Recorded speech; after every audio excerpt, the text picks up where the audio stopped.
There, I got my microphone fired up. I'm getting a drink of tea. Thanks for joining me on this live. I think I got one person in the house. What's like 4:15 in the morning here, and I could not sleep. I could not sleep because there's music playing. There's all kinds of celebration going on. It's like I said, it's 4:15 here in the province of Bye Bye City Leyte. Actually, it's a pretty good sized city, and I could not sleep, so I just got up and I said, I'll shave, shower, and do the rest. And I'll just see if anybody's up alongside me that can also is also having a problem sleeping. So that's me this morning. It sucks to be me, but I usually get up early. I'm only up maybe an hour and a half early. When you get older, you tend not to sleep so much, and I'm not sure why that is. Maybe it's because there's a fear of not waking up. Mike is here. It's 3:19 p.m. in Canada. Yeah, so did you take an afternoon nap after you took your walk? Oh, hi. How is the world down under in New Zealand? I hope to get there one day. Um, so anyway, I was going to talk a little bit, Mike, since I'm not sure if you know about the car or not, right? So the microvan that we have, it overheated. So it overheated because people didn't realize that you have to actually put water in the radiator now and again. And so we had the auto electric guy show up. Oh, that's nice. Aquariums. Uh, we had a guy show up, right? A guy that I trust, who's the local guru on doing auto electronics. And the reason why is because the previous owner of this microvan, they put so much accessories and junk on it that it was bleeding the battery. Sometimes we'd come out and it wouldn't start, things like that. And we'd have to jump start it. Yeah, that's right. Not water. It's coolant, but here they put water in it. You know that, right, Mike? Here they don't use coolant. They use they use water. That was the other thing that surprised me. You have to top it off, right? You have to check it every 2 or 3 days. CBGB's here. Howdy. I didn't know if anybody was going to be up. I just decided I got nothing better to do. I better just see if I can boost my watch hours a little bit. Thank you, my friend. I appreciate it. So anyway, Mike, we take it over. We take it over to the auto shop after the auto electrician discovers that it's overheating, and then he goes, "Oh," he goes, "You have to have this top end rebuilt. This overheated and it blew up." And so he did tell me that in a previous service, while he was running wires down, that it was overheating, on occasion. And so I was kind of prepared for it. So, oh, you did, Mike. Okay. So, yeah, they have coolant. Of course, we're gonna make sure that it has coolant in it this time around. Once it gets back from the shop. Actually, I don't know what the situation is. We dropped it off yesterday, early in the morning, and they were busy doing a timing chain on a Mitsubishi or some such thing. So they were busy working on one car. It's a one stall garage, Mike. You know how that goes. But here's something interesting. I'll tell you more about that in a minute. But I started noticing there were cars parked everywhere on this guy's lot. Just barely off the main road, diversion road. Every province has a diversion road, and so uh, I asked the owner. I said, "Hey, what's up with all the cars parked here?" Oh, them are the people that can't pay. Well, how long are the cars going to remain there? I mean, how long do you keep them? Because I was telling them, in the States, they lien sale them. They can't afford to come and pick them up. Then what ends up happening is, uh, you know, they got to go and they got to lien sale it. And they take possession of the car after doing a nightmare's worth of paperwork. So, Mike, you're saying, is there a coolant fan maybe just needs a thermostat. Well, the auto. So here's the thing. They keep things kind of like a secret, right, to the very end.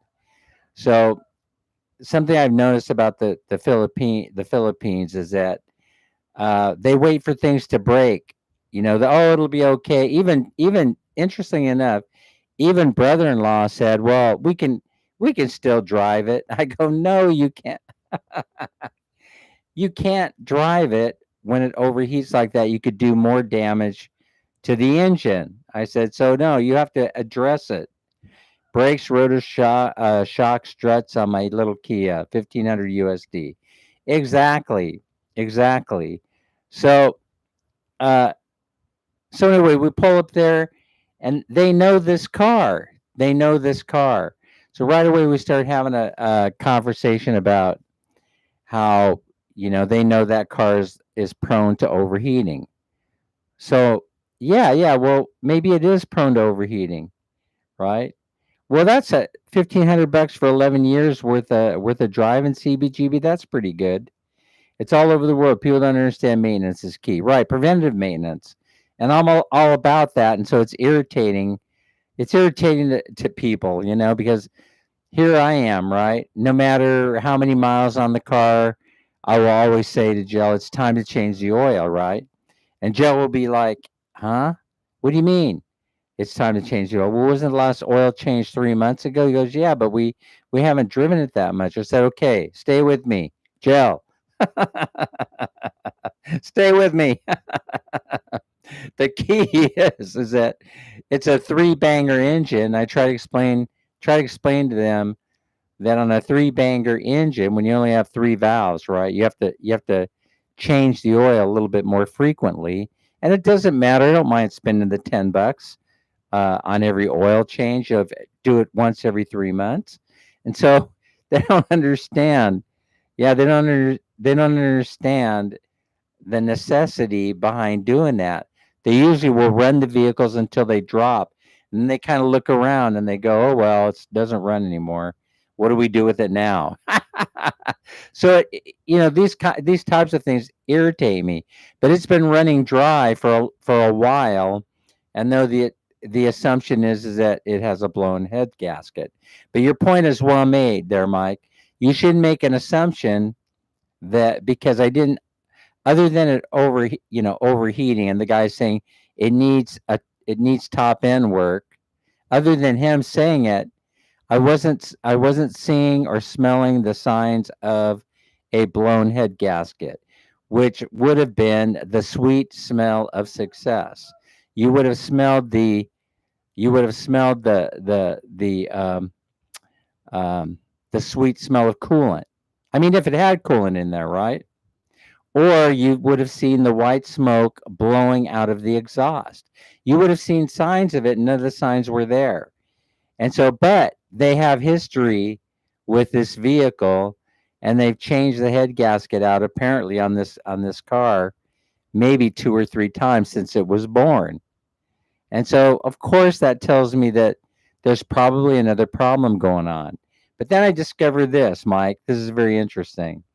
My nephew in New Zealand destroyed a new car, not changing oil or checking. Exactly. And so I'm trying to bring him along. I'm a very patient guy.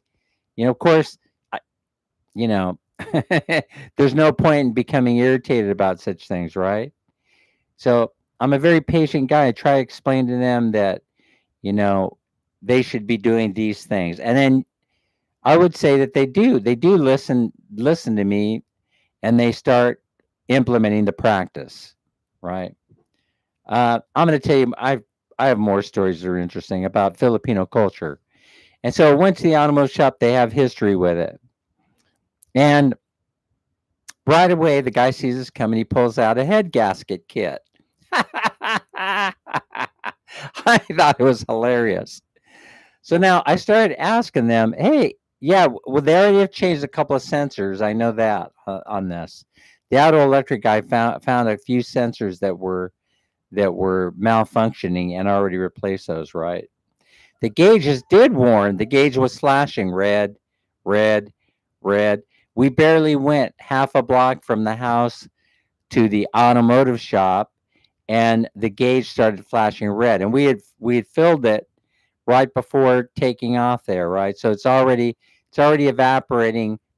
It's already going somewhere, right? But as Mike pointed out, we had water in there. We didn't have coolant because they kept putting water in there, right? Not coolant.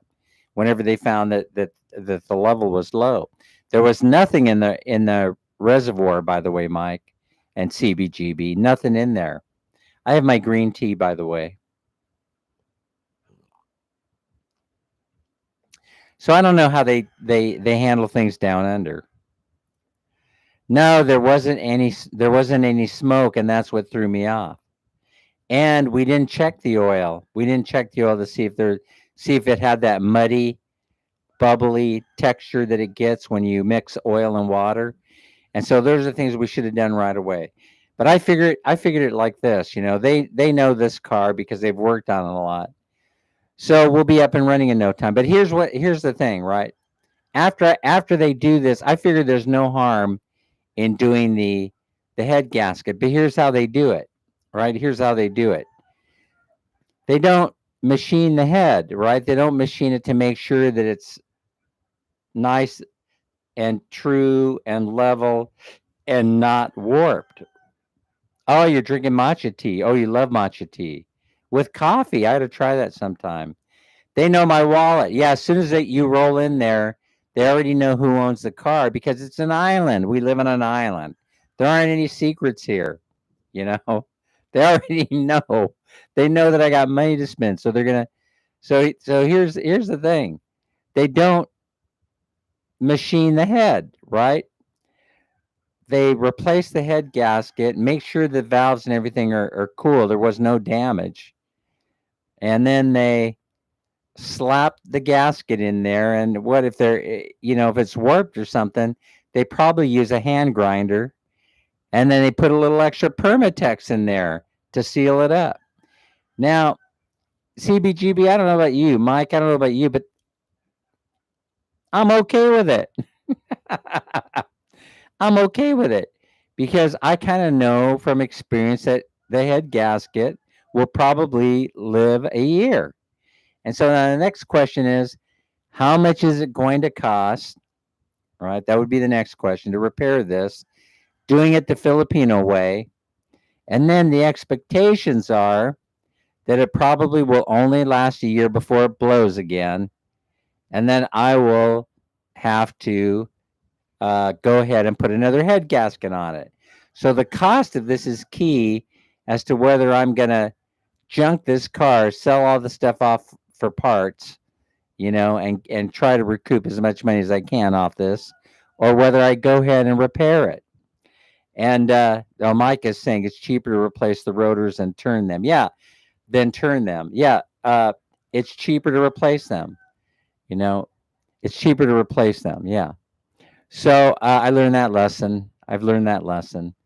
So anyway, uh, so then they throw out. Well, I go on Shopee or Lazada. I went to a few online, and I find that kit to that head gasket repair kit, the gasket repair kit, and all the goodies, right, runs a little bit north of 5,000 pesos, which translates to about $100 American. So then now I know what the parts are going to cost. I know that they're going to pad them because they're in business to make a profit, right? So how much is it going to cost to repair if you have to replace the head gasket is what I asked them. And of course they're going to have to do it because, like, as Mike pointed out, they know that I have a wallet, right? And there's money in it. So he says it'll be somewhere between 15,000 and 20,000 pesos. So at the exchange rate of 57 or 58 to 1, when you factor it in, that's not so bad. That's going to be 300 and some odd dollars and change. But here, I mean, there in the States or in Canada, to do a head gasket and to do it right, where you're making sure that there isn't any damage, that it didn't warp and all this other stuff, right? And if it needs a machining, it would cost somewhere between $1,200 and $1,800 American money. Mike, correct me if I'm wrong. And so when you put it in perspective and you do things when in the Philippines, do it the Filipino way.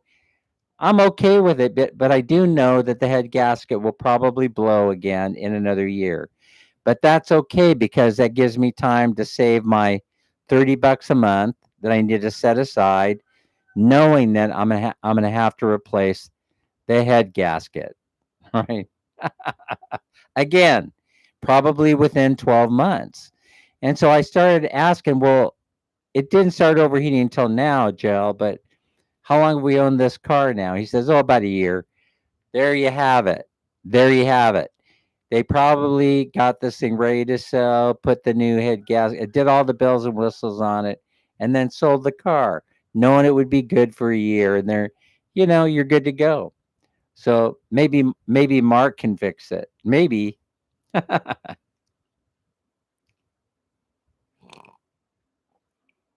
Hmm. So anyway, but yes, it is not lost on me that it could be the fan, the radiator, the thermostat. It could be a whole bunch of other things. Yeah. Labor's cheaper, that's right. But they have cars sitting there. So anyway, as I was talking about before, they have cars sitting there that have been there so long that they probably will remain there forever because people just can't pull. Most Filipinos just can't pull, you know, auto repair money out of their butt, so easily, or out of their wallet, I should say. So I mean, it's difficult to come by money, especially when you live in this small town. And so they have to put together a plan when they take it to the automotive shop. But here's what ends up happening: the automotive shop takes it in. I checked this out with my brother-in-law, and I was amazed. They don't require a deposit. They make the repairs, and then they pray that the people come back and pick it up. Yes, here, yeah, in the States also. Yeah, just driving it in and taking up space in the garage is going to cost you $100 an hour. That's if they never even touch the car. That's just if they have to diagnose it. And so here, I'm probably going to get away with 325, 350, and they'll put the Permatex job on it. They'll do the Permatex job. Mike, you know what that is, right? You said you manage an automotive shop, and for 11 years, and then it'll go for another year and probably blow the head gasket. But we'll be vigilant. So now the next thing I'm going to do, Mike, tell me if you think this is right. So when we go back, we're going to be going back today, and we're gonna go, and oh, they do. They put $200 flat rate, $200 on the estimate on the invoices. That makes sense. So we're gonna be going back today, but uh, I'm gonna make sure. I'm gonna say, hey, check the radiator out. Make sure there aren't any leaks. Pressurize the system, and also check the top and bottom hoses because they will get you every time with a slow leak. So I know a little bit about cars, as you pointed out, Mike. You were in the business.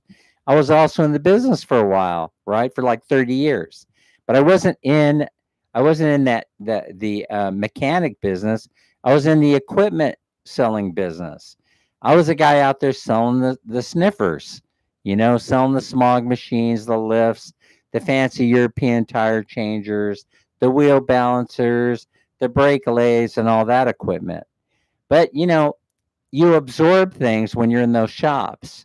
So you absorb all these things that are going on around you, you know. The fan too. Yeah, we'll check the fan out too and make sure that everything is cool.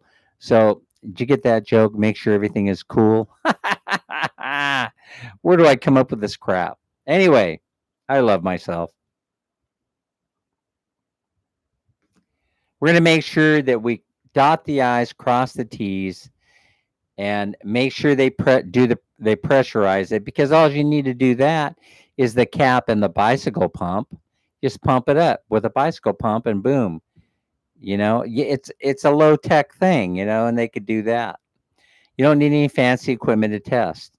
But as Mike, you asked me a couple questions, and I honestly I didn't see the smoke.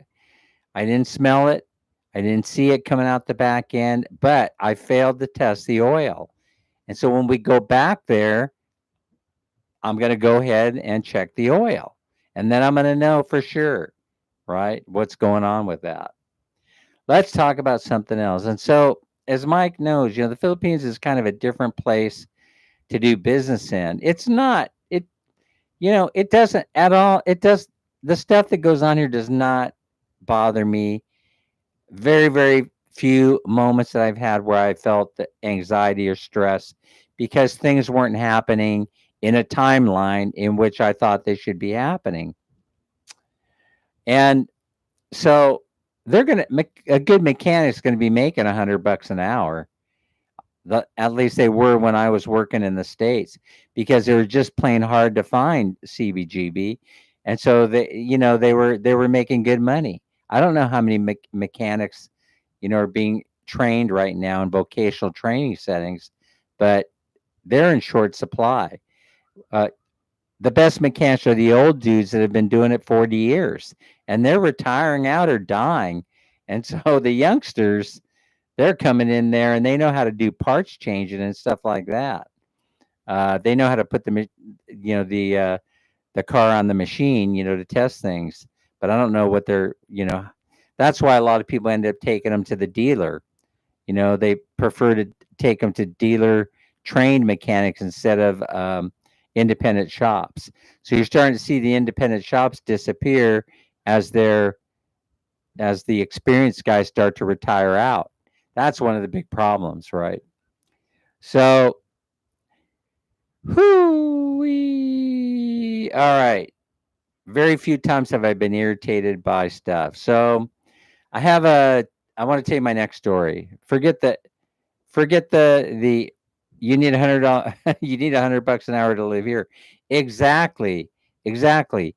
I was doing okay. I wasn't making $100 an hour when I was living there, in the Sacramento area, but when you factor in benefits and all that, I suppose it got close. It was more like $70 an hour, $80 an hour, somewhere in there.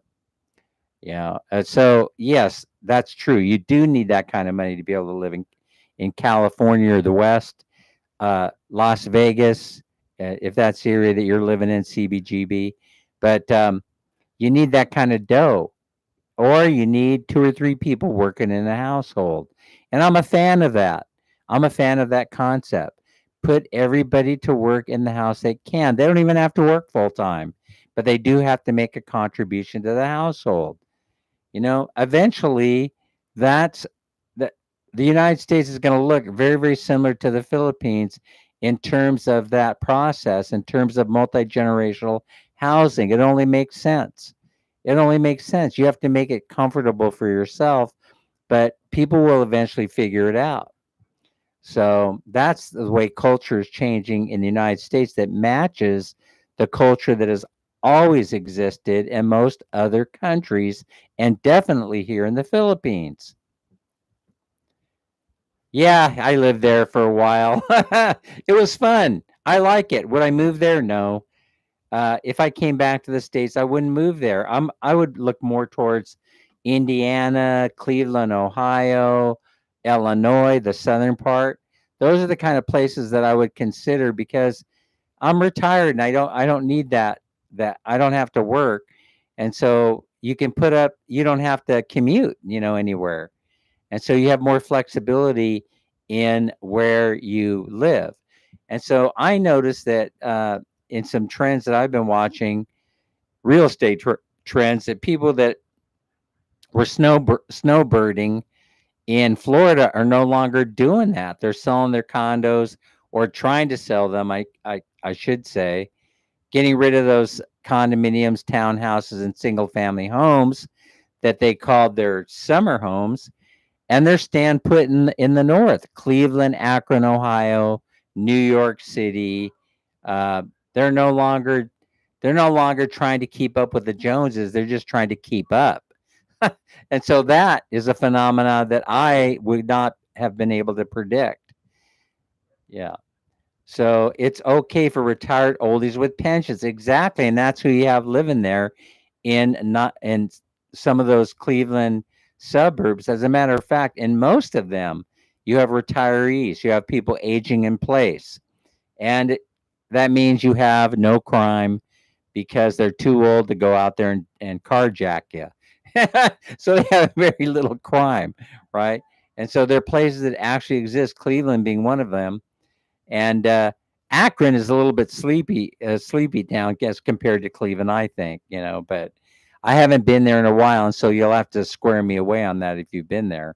But I also like the idea of moving into Indiana and Southern Illinois and quite possibly Northern Kentucky. I mean, all those areas appeal to me, but I have no plans of leaving anytime soon. I mean, I don't know, Mike, I don't know if you're still with us, if you know what the weather is like here in the Philippines, in this area anyway, and most of the Philippines, it is very cool right now. It is very cool. And it's kind of weird. Yeah, exactly, CBGB. Yeah, I'm too old to be doing that. Can you just see me in a walker?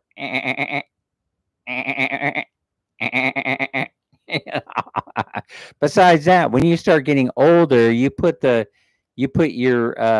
that stuff behind you. That's one of the interesting phenomenons about crime statistics. You put all that stuff behind you. But CBGB, I don't know if you know this or not, but the weather is a little bit strange. We had a rainy season, but it was not typhoon or after typhoon after typhoon after typhoon that usually hits this part of Leyte during the typhoon or rainy season. As a matter of fact, we've had some severe storms. They don't last very long due to low pressure systems, but we haven't been hit by any typhoons this year. And it's still relatively cool. It rains for a couple of hours almost every day or every night, cooling everything off. And this is a good thing because my electric bill, because of running the AC when Minnie and I are here at the house, usually runs somewhere between 7 and 8,000 pesos per month, which would be 140 to 160 bucks American if you were going at 50 to 1.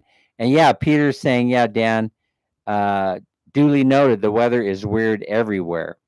And CBGB is saying some parts of the world will morph into better climates. And I think we're in one of them. Since I've been coming here, and definitely since I've been living here, there is a change, a change in the weather. Pretty much everybody will tell you about it if you ask them. Now, Filipinos, they don't come up to you and say, like you're sitting there having coffee and they say, hey, you know, uh, the weather's been weird lately, don't you think? Like you're sitting at the Dunkin' enjoying your favorite beverage. But if you start talking about it, they will start chiming in, telling you what they think. Oh, that's important, is to have your morning coffee. In this case, tea. But I'm going to talk about this in a moment, about the tea. I want to buy beachfront lots at McMurdo Station. Oh, yeah. If you can, where's McMurdo Station? If you can afford. See, if you could afford. Alien Cruise is here. So, anyway, so the irritations are not really irritations to me. I don't really know why stuff like this doesn't bother me. I'm going to give you my next example. So the car thing is interesting, I thought.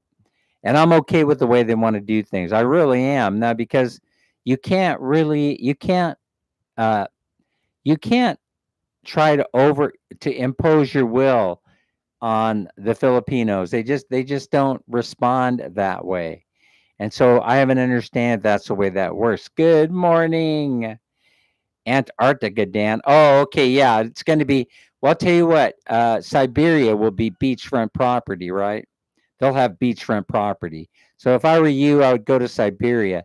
But you're already too late, CBGB, because the land grab has already happened, and I'm serious about that. If you want to go look up some articles about that, that will become the most fertile agricultural area in the entire world. And so people already know that, and they've gone in there and scooped up all the land. So you would think that it would be cheap to buy land in Siberia. Not so, from what I understand. Lorraine, Raid, what's Lorraine doing up so early in the morning? For crying out loud. Maybe that, exactly. Peter, yes, that's one of the reasons why, right? They have a plan for Greenland. They have a plan for Greenland. But it's the Dutch that don't want to give it up. The people in Greenland are like, what's wrong with becoming the 51st or 52nd state of the United States? Think we might like it. So that's the whole thing there. The Dutch aren't so, they might be slighted a little bit by that, but they'll warm up to the idea. Get it? They'll warm up to the idea. Never mind. I'm no good really at geopolitics. That's my disclaimer. So anyway, Greenland, the next Florida. Yeah, exactly.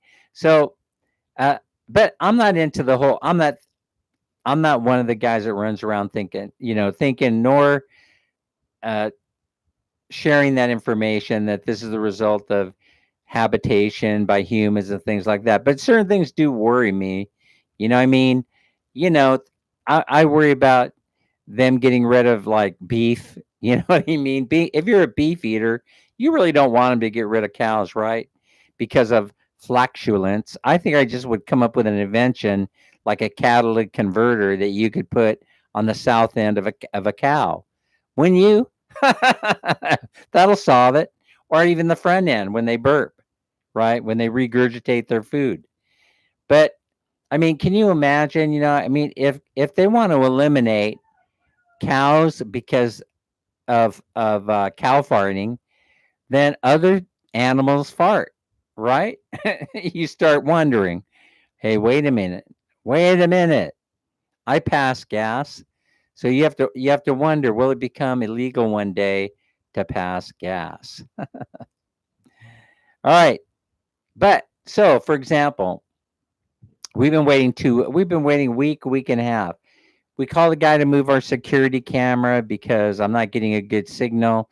I'm going to put a repeater in, by the way. I'm going to put one of those wireless repeaters. I got it over there already. I already bought it. I'm going to be putting it online today. And that way, everybody that stops by the house, they just grab the password and they could play with their phones. But, uh, but this is a good example, But the guy that installed it, we called him about a week ago, and we said, "Hey, can you come over and move this security camera?" Now, I can move it, right? But I'd rather pay somebody to move it. Just the kind of guy that I am, because I am, after all, retired, right? Yeah, Soylent Green, I was going to mention that. Yeah, so ahead of its time. Can we stop Greta? Oh, let's do that. Don't get me started, Peter. Oh, so anyway, Cap Mark was a repeater. They call it McDonald's and hot dogs now. Exactly. So, uh, but the guy never shows up, and then we call him again, and he says, I'm going to send a friend over to do it. Well, for crying out loud, uh, yeah, I don't want to. I don't need. I don't really want to climb a ladder. But I think I'll go ahead and move the security camera myself, and I'll save the 500 or 600 pesos, right? So we did that today. Man, Minnie helped out. She handed me the tools, and then she climbed up there a couple of times to help loosen stuff. And we finally got that security camera down, and we remounted it where I thought it would serve us better. I'm gonna buy a second one too. Well, you need one pointed at the gate, and you need one pointed at the house, right? So anyway, and I want them hardwired. I tried the solar thing and the battery dies, and I just don't like that. So we hardwired this in there, so to speak. We ran it to a power source, but we didn't hardwire it. We were close enough to an extension outlet, an outdoor outlet, that we were able to grab that and run it to that supply line. So anyway, we're going to get another one that points towards the front door, so we have that covered. And we may put one behind the house, which may be a little bit trickier, but I don't want to upset the neighbors. That's part of I want it to be very, very low key. But anywho, it's the kind you can look at on your phone. But really, the main motivation for doing that, aside from the obvious security reason, is I want to be able to live stream in the middle of the night, so you could see what we see on that camera. I thought that would be a cool idea to live stream, and you could see the monitor lizards come out, the wild dogs, whatever wild animals are hanging around that want to come out of the jungle. You'd be able to see them on the live cam. So we're working on that, but I don't know when I'm going to have that thing put together. I just thought, hey, that would be interesting. But we did all that ourselves, right? And I have a couple of our Filipino friends would come out there and they would stare at me like, "That's a novel idea, moving things yourself. That's a that's a novel idea. Yeah, it's a concept." In the States, we're kind of like used to doing all that stuff ourselves, right? Here, they're very resourceful, but I don't think that they will they when you are living in the middle class, people generally will hire somebody to do things like electrical work, rework the plumbing and things like that. And so it's a bit out of the norm to see an old man on a ladder moving his own security camera. So people were like staring at me. You know how to do that, Dan? That's amazing. Well, I could do a lot of stuff. I could probably plumb a house. As long as it's 240, I could definitely wire a house. I mean, I could do most of the stuff myself if I were so inclined to do it. I have the skills. I have YouTube. I know how to install the three-way switch by watching YouTube and going very slow. Slowly but surely, right? So anyway, I think what surprised everybody was Dan got off his easy chair and actually did something for once.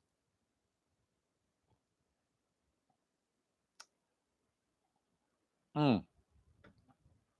Peter says, wait until Dan actually has to get a tradesman in there. Good luck, mate. Well, here things don't exactly work the same way as they do in other places, Peter. For example, there's no license required to become an electrician. There's no license required. There's no agency looking over your shoulder saying, hey, do you have the amount of hours necessary in order to get this license? Did you go to trade school and get your hours of study in and all that other stuff? Good morning. Pinky Gray is here. Good morning. Good morning to Pinky. Yeah, it's early. It's an early live. I'm just playing around here to see who all would show up. And I thought I was going to be talking to myself, and I pretty much am for the most part. that's how live streaming works, right? Yeah. Hi, Pink. Oh, so uh, yeah, I can do a lot of stuff. I can move the camera. I can do the plumbing. I can do my own. Well, I have my own viewpoints on that subject also, CBGB. I kind of wonder why they make you go to school for all those years to become a medical doctor when probably all you need, if you have the aptitude for it, is a little vocational training. Hey, come on over here. Let me show you how to do this neurosurgery. Hey, come on over here. Let me show you how to do this brain surgery. It's not rocket science. Peter's saying, I'm with you. The neighbors would hate me too. I do it all myself. Of course. Of course, they're always looking at you they give you the stink eye all the time. There are certified electricians, plumbers in the Philippines. I'm sure there are, But why do you need to be? They're running all 240. It's like stringing a Christmas line. It's like stringing Christmas lights. And I'm not kidding you, Mike. It's that easy. So anyway, and plumbing's even easier than that, right? Now that I understand how everything works here. Oh, the plumbing. Let's talk about that for a moment. CBGB. When you get so here's the thing. We've got water pressure issues. I've done a couple of videos on this. Now, I have friends that live here that don't have water pressure issues. They have very strong water pressure. They don't need to add a pump and all this other stuff, water pump. I got water pump. I got lines. I got a small storage tank. I have two incoming water lines to help boost the water pressure, right? And so it's got its nuances, but everything is working out fine. But the trick is here in the Philippines is you got to get up early in the morning or late at night and take your shower. Otherwise, you're not going to get the water pressure that you so have come to enjoy if you live in the West. And so that's a very, very small inconvenience for living at one third of the cost of what it costs to live in the USA. See, it's a very small price to pay. And so I suppose it would irritate some people. They want to go in there and be able to take a shower at any time of the day. Oh, especially on the weekends. It's going to be at 11 or midnight that you take your shower, or it's going to be the first thing in the morning when you get up at 4 or 5 o'clock. Water pressure issues are just part of getting older, he says. Exactly. Exactly. It's called the dribble effect. The ladies do the laundry after dark. Well, you can't, they do it here on the weekend, and that can drive a person crazy because they do it all at once. So there'll be trickles of water on the weekend. So you have to really outsmart the system, and you have to take that shower late at night, or you have to wake up early on the weekend in order to do it. And since I am a senior, and I do believe in all the things that are happening to most senior citizens are happening to me. I'm walking a little bit slower. I don't get as excited about things as I used to, which is a good thing since I have that type A personality profile. It's all been good, right? But one of the things is that bugs the hell out of the regular guy. If you ever watch the regular guy, I know a lot of people that come to my channel don't watch him, but for whatever reason, he can be misunderstood oftentimes. But you he needs the water pressure and that hot water. And so remember when I first moved here, I was showering with cold water. I would just come in here, turn it on. I got used to it. But now I don't think I could ever go back now that we have that little water heater on demand in there. Right? In the tropics, taking a shower anytime is fine. Well, so long as people refill the water bucket. See, that's the whole thing. It would have been fine because the whole idea behind filling up a plastic tub with water like an old trash can, like if you've ever been into Overstay Road and he talks about, oh, the weekend's coming, I got to fill up a couple of these plastic trash cans with water. Well, the reason why they do that is it acts as like a solar water heater, right? And so you put the water out in the sunlight for it to warm up to room temperature or even a little bit warmer. But here's the problem. People don't come in, they don't refill it. Have you noticed that?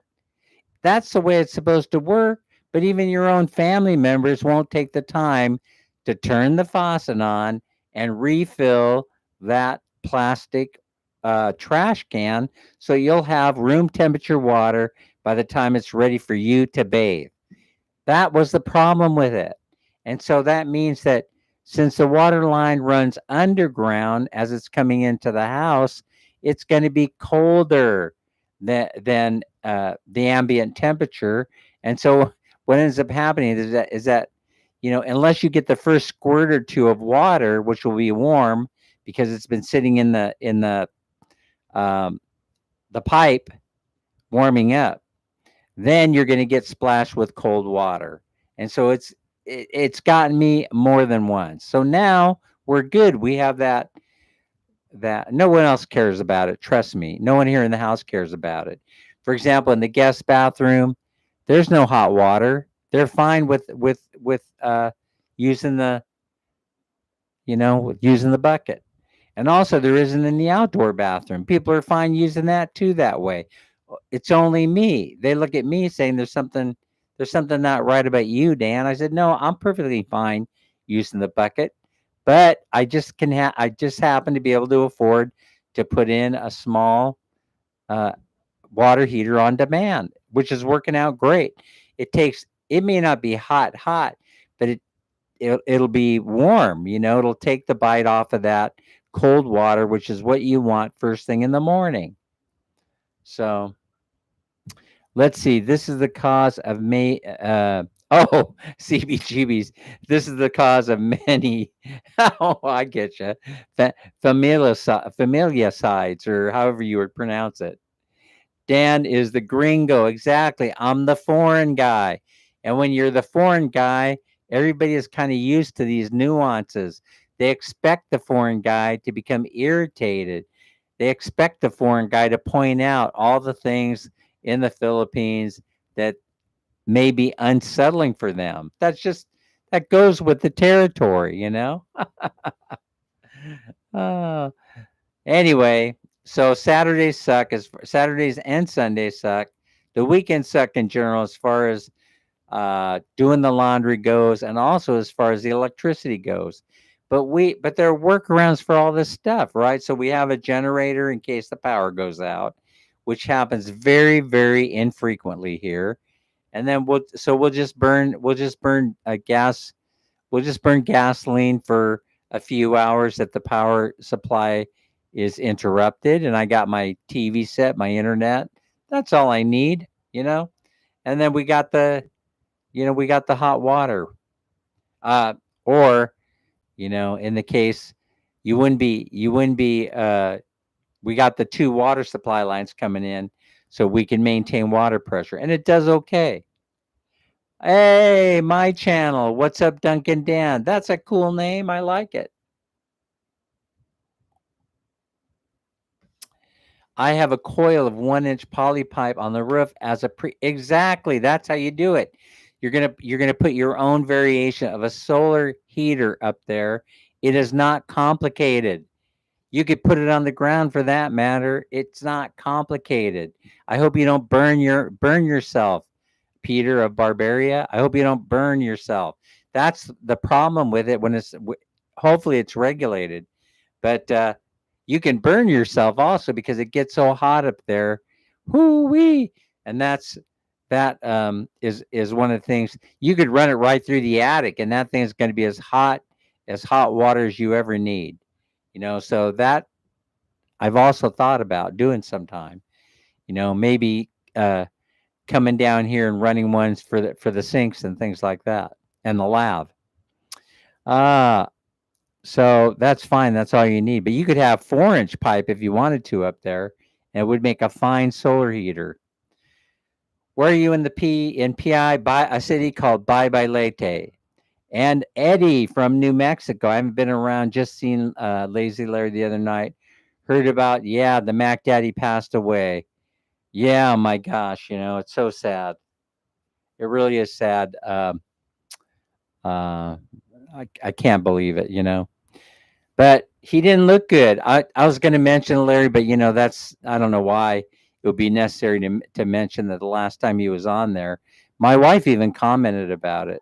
Yeah, my wife even said, Eddie, that uh, Eddie, this is Eddie from Albuquerque, right? Eddie Centeno. So she even said that he didn't look good, that he was swollen in the cheeks. You know, he kind of like when they're giving you like steroids to do something, try and fight something, you'll get the swelling and you'll start retaining water and things like that. That's kind of how the Mac Daddy looked. And then we both mentioned it to each other, saying that, oh my gosh, I hope that he isn't going to pass away because he did not look good. He had that Eddie. I'm afraid to say it like this. I don't want to sound like an ass, but I probably will anyway. He had the look of death upon him. That's all I have to say.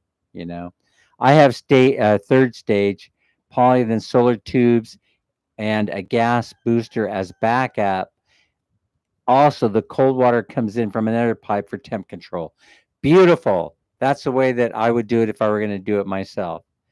Yes, from Albuquerque. We're back in Cavite in November. Ah, that's nice. Oh, you were. Oh, okay. Man, me and I are headed that way. We just bought our plane tickets. As a matter of fact, we're going to go ahead and take the ferry across to Cebu, and then we'll take the plane on the Mactan to Manila, and we're going to go visit a few friends that we have in Cavite. Now that's like a little island right west of Manila, and so it ain't the easiest place to get to, is it, Eddie? So anyway, it's sad. I don't believe that Mac Daddy was I don't think he was 60. I think Mac Daddy was in his 50s, if I'm not mistaken. So that it's very sad. But we don't know when our appointed time is, right, Eddie? So you got to live every day to the fullest. That's what Mammy and I try to do. And so we'll be heading north to Manila to hang with the fellas, and to hang around with my brother from a different mother, Manuel Soriano, a very, very good friend I've known since I started visiting the Philippines many, many, many, many, many years ago. He was a young man up and coming, and now I think he's working for Okada Hotels or Okada.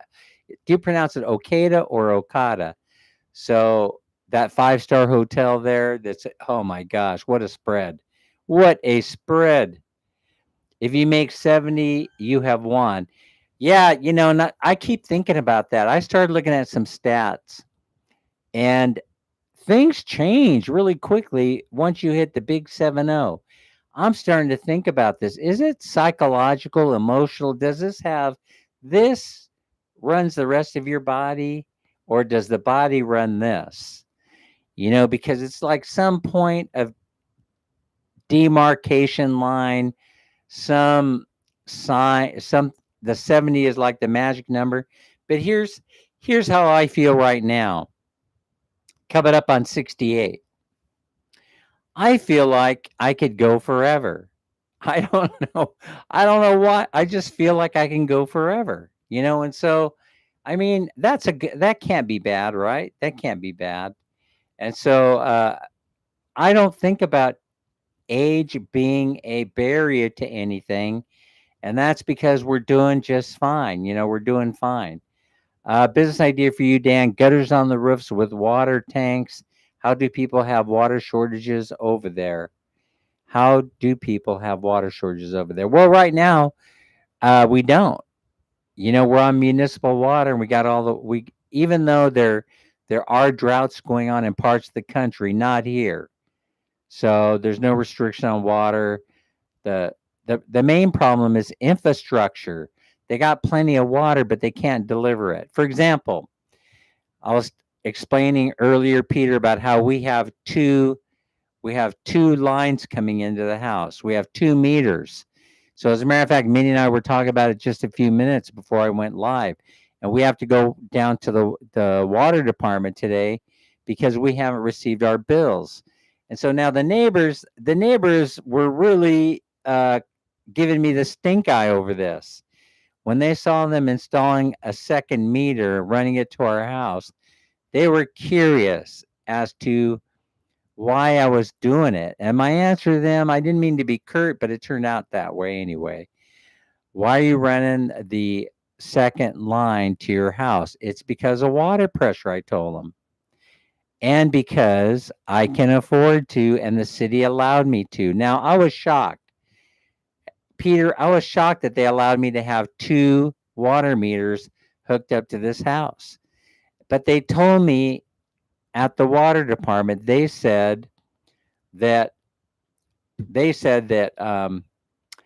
this is the last one that can go on this tree. And they have an infrastructure problem. The next person that needs water in your barangay, they're going to have to run a new line, right? A new main line, and they're going to have to pay for it. That's how they do it here, the same way they do it in the States. So, Peter, CBGB, yes, they do, Dan. My channel, have you done a video on pricing to do the boat and the plane ride? I will, but it's getting more expensive, Eddie. So that's one of the things that surprised me.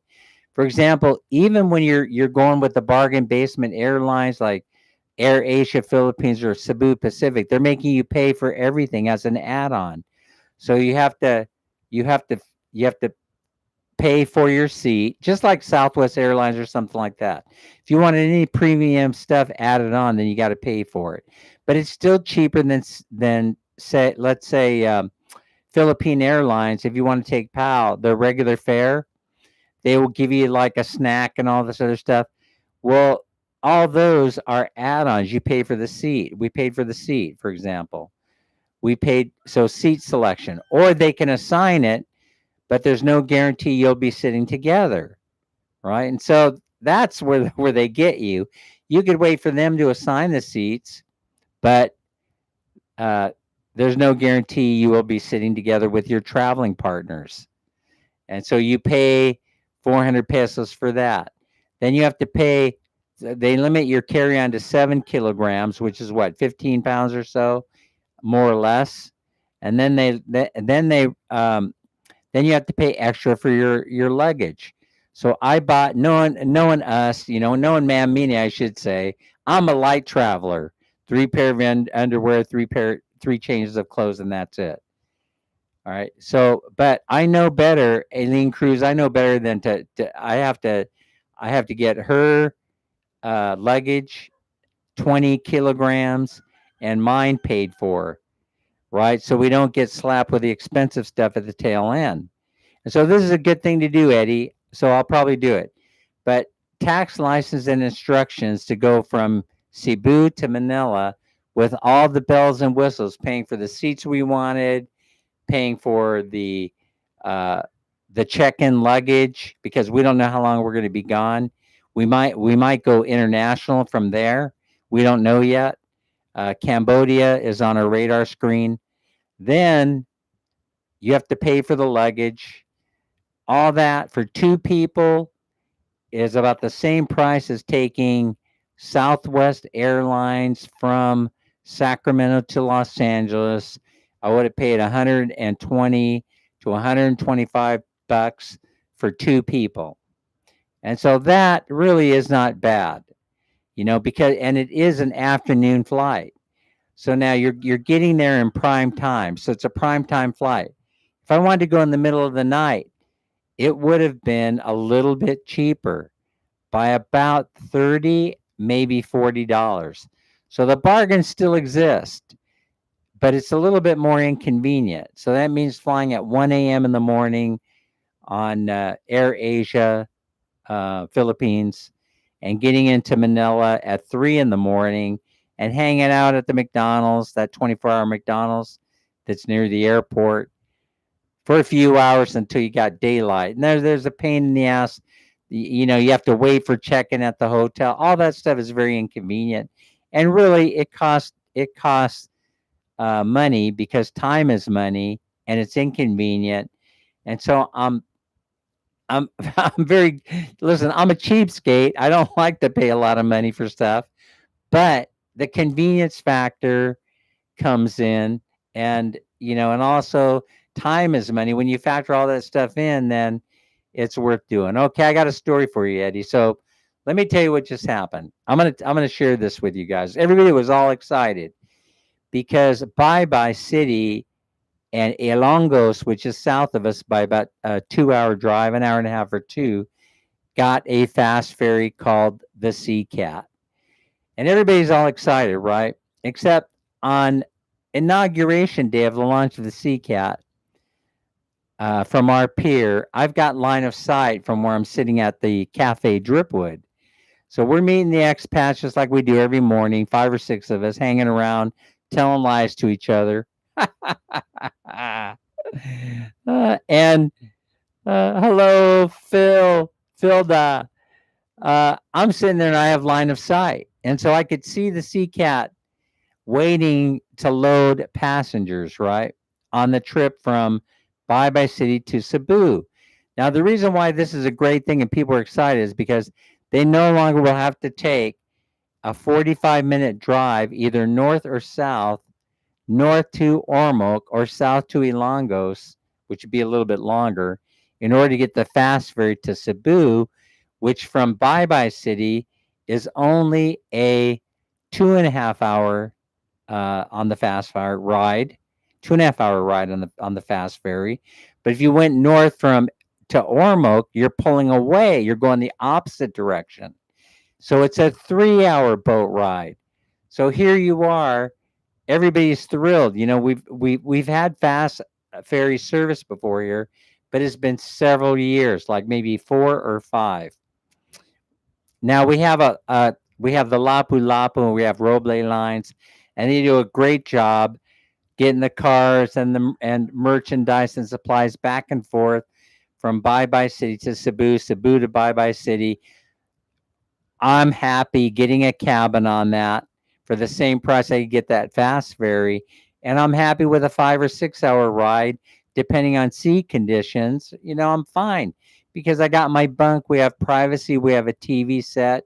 You know, we got all the luxuries of home, and we could hang out there in the ride to Cebu.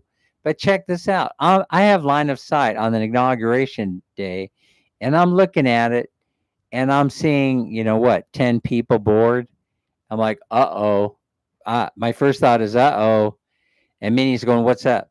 I go, there aren't a whole bunch of people taking advantage of the fast ferry, the fast ride from Bye Bye City Leyte to Cebu, and that's trouble, right? And she goes, what do you mean? They have to be able to at least when they're starting off, pay for a tank of gas to get over there. And so here's what happens. On Facebook, they announce, due to unforeseen circumstances, the return trip from Cebu to Bye Bye will be delayed. Ah, see that? See that? You have to have a bankroll in order to make this work. You have to have a few months worth of resources. Now, I'm making a lot of assumptions here in talking about this.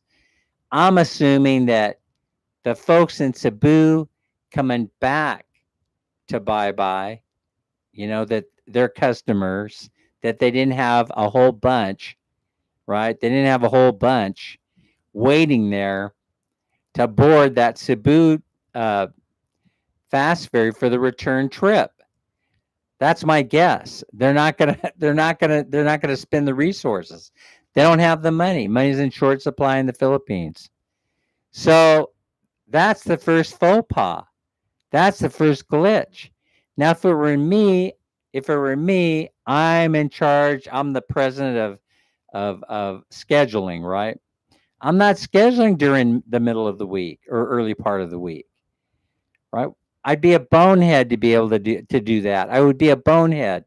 They should fire me if I ever did that. The way you do it is you schedule it for the weekends and you schedule it for Monday because people are returning, or Sunday, people are returning back and forth to work. So we have people that live here and they commute to Cebu. Then they come back to Bye Bye and they visit with their families. They attend church, and by Sunday evening, they're ready to go back. So why would you schedule a fast ferry in the middle of the week? Nobody is going anywhere. People aren't going to be coming here. We're not going to be going there. Fridays, Saturday, Sunday, and Monday, and then boom, you don't travel here during the middle of the week. If they want to get back and forth during the middle of the week, they have choices. They could take the slow ferry for cheaper, the Lapu Lapu or the Roble lines, which would run you about 500 pesos, and they want 900 to do the one way from Bye Bye City to Cebu. So it doesn't make any sense to me that they would try this. So I'm happy. I was thrilled. I could hardly wait to get on this bad boy. Nope, not anymore. Not anymore. I'll go for the guaranteed ride, and if I can't get it, I'll go north to Ormo. Why not? I'll go north. Go north, young man. So anyway, and the other thing I want to talk about a little bit. Um, I want to talk a little bit about. I could start seeing a little bit, Eddie, if you're still with us. Maybe not. Maybe you're working, but uh, things are starting to change as far as um, rentals and housing. I started to notice this a month or so ago, 2 months ago, when Mammy and I were in Cebu. We were in Cebu for a week or two, and I started noticing that the places were empty, the hotels were empty, the rooming houses were empty, the condominiums were empty, and they were starting to have deals. And this is how Minnie and we ended up in the 5-star hotel at New Star. It was because they're starting to. In fact, what kind of ticked me off? Even after we booked online.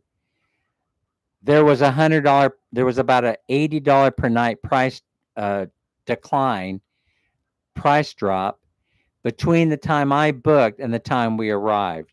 In fact, so much so that when I was checking in, her eyes got a little bit wide when I was checking in. The clerk there that was checking us in. So we went to the New Star Hotel, which Eddie, I don't know if you know it. It's at Seaside, a very nice 5-star hotel. Has two hotels as part of the complex, and also has a third tower being built right now. And we should have gotten that thing for $80 cheaper, but no, I had to book it. I had to book it right during New Year's. See, New Year's, right? When everybody is wanting to get a room. And so I figured I was going to outsmart it by booking it on New Year's Day, which would have made it when everybody was leaving Cebu. They're going back home, right? They come in to celebrate, visit their families, and then they take off and go back home, go back to the province. Nobody's hanging around on the first. And and it was true. No one was there on the first.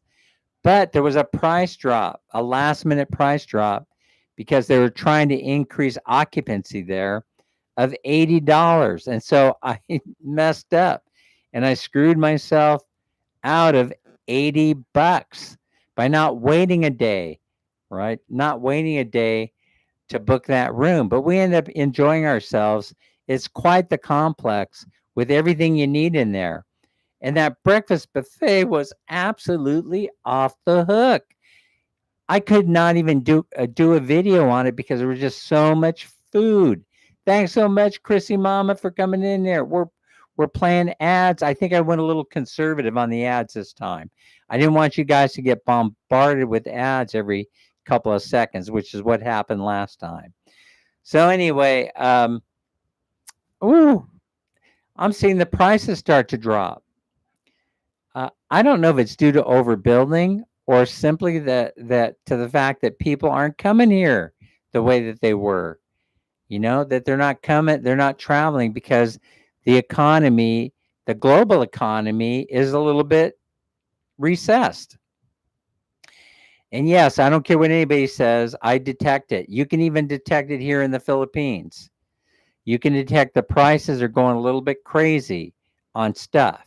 And I told the bean story the other day, the pinto bean story. I told about how it's very, very difficult to find unsalted black beans, and it's very difficult to find pinto beans. Don't even know what they are here. But we found the workaround. I want to share it with you. This whole thing, I hope, has a happy ending. There's a distributor of these beans in Manila, and they sell through places like Lozada, and they sell through Shopee and TikTok. And so we were able we were able to order the beans through TikTok. It's dusty in here.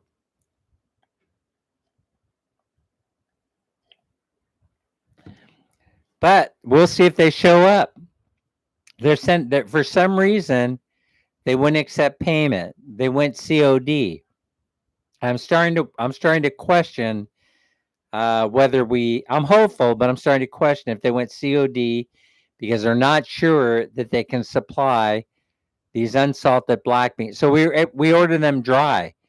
So we found dry. We had dry black beans and dry pinto beans.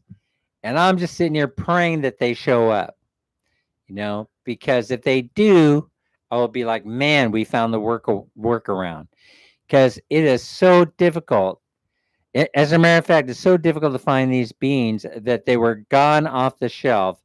They only had 6 cans of one, 6 cans or 5 of the other. And I bought 4 and 4, and then they wouldn't sell me the 4 pinto beans because the barcode had not been entered into the system. And so they wouldn't sell it to me, and I complained saying, "Hey, you have to make the foreign guys happy because you're changing the entire store here to cater to middle class or rich Filipinos and or foreigners."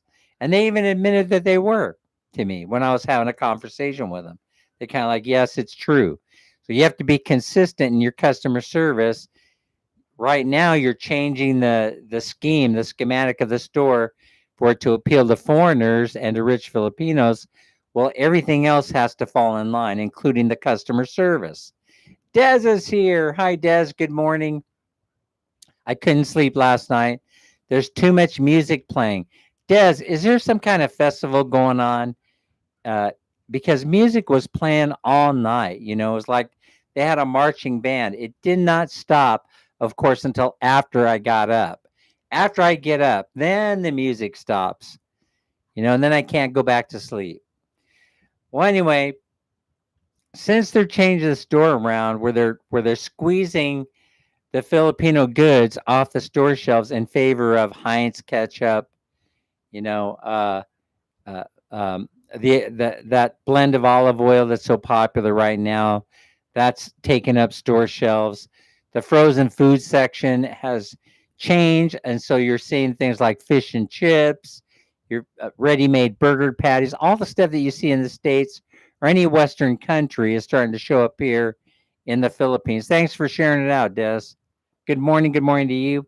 Hope all is well. Is Jason out there already going to work building that house? I hope so. Tell him get out there. Bring him a cup of coffee. Make sure he has a smile on his face and food to eat when he needs to, so that he can have the energy to finish building that house. Tell him I said hi, by the way. So anyway, yeah, they're changing it. It looks just like any grocery store that you would find in the States. They've got Australian beef, they've got American beef, they've got turkey, frozen turkey. They have anything that you need that you desire is in that grocery store. And so, but then I get up there to check out. Oh, so sorry, sir. You ain't walking out of here with them beans. I was really flabbergasted. I said, let me get this straight. Let me get this straight. Oh, Jason woke up. Oh, you guys woke up early. Okay. Let me get this straight. I'm honoring you by spending my money here, and you're dishonoring me by not letting me take it home. It really was something. So most Filipinos would not be shopping in there. If they're in there, they're only looking for 1 or 2 items they can't find in town. They're not going to do their entire grocery shopping in there unless they're rich, unless they have money to spend. I mean, I spend 20 or 25,000 every month inside that Metro store. You know what I mean? But the manager couldn't give me 5 minutes to explain my position. They had to send one of their underlings out. The manager's very busy. Yes, he's very busy helping other customers, I'm sure. There's a little cynicism there, right? So anyway, you have to find the workarounds. But and I would have gone to Amazon first, except they don't allow those imported goods from Amazon here in the Philippines. They won't allow them through into the country. You know, they got strict rules, but they will allow products. They're protecting their distribution is what they're doing. So once I found out that there's a place in Manila that imports the beans, right? They come from all over. They come from the States. They come from Southeast Asia, different parts, probably Vietnam. Then I was able to do the next step and start figuring out who they use for online distribution, and then found out they use TikTok. Beautiful. Anyway, long story. If the beans get here, I'll be very, very happy because I need them. Because I want to tell you what my latest diet is, and I'm losing poundage. By the way, I've dropped about 8 pounds so far. So the goal is that I have a very modest goal. I was at 215 pounds. How many kilos is that? That's probably 60. What is that? 60 kilo. I mean, I'm heavy, and I want to get down to 200 pounds. I only want to drop 15. Actually, I need to get down to 180. But if I can get down to 200 pounds, I'll be very, very happy. So I did not seek anybody's advice over this. I just started eating. I'm getting my protein from canned fish. So it's generally speaking, it's tuna, but it could be just about any canned meat, you know. And I'm getting it from black beans, unsalted black beans. You can find salted black beans you put in the Goomba. You can find that all over the place here. No, no, I don't want the sodium, right? 250 is not that huge. It is, well, yeah, but when you have back issues and everything is going on, even if you take off a pound or two, you're doing really, really good. And I've taken off 8. So I had to cut the alcohol out. That was the first thing. I started drinking this green tea here, which I don't know why. I just switched to green tea.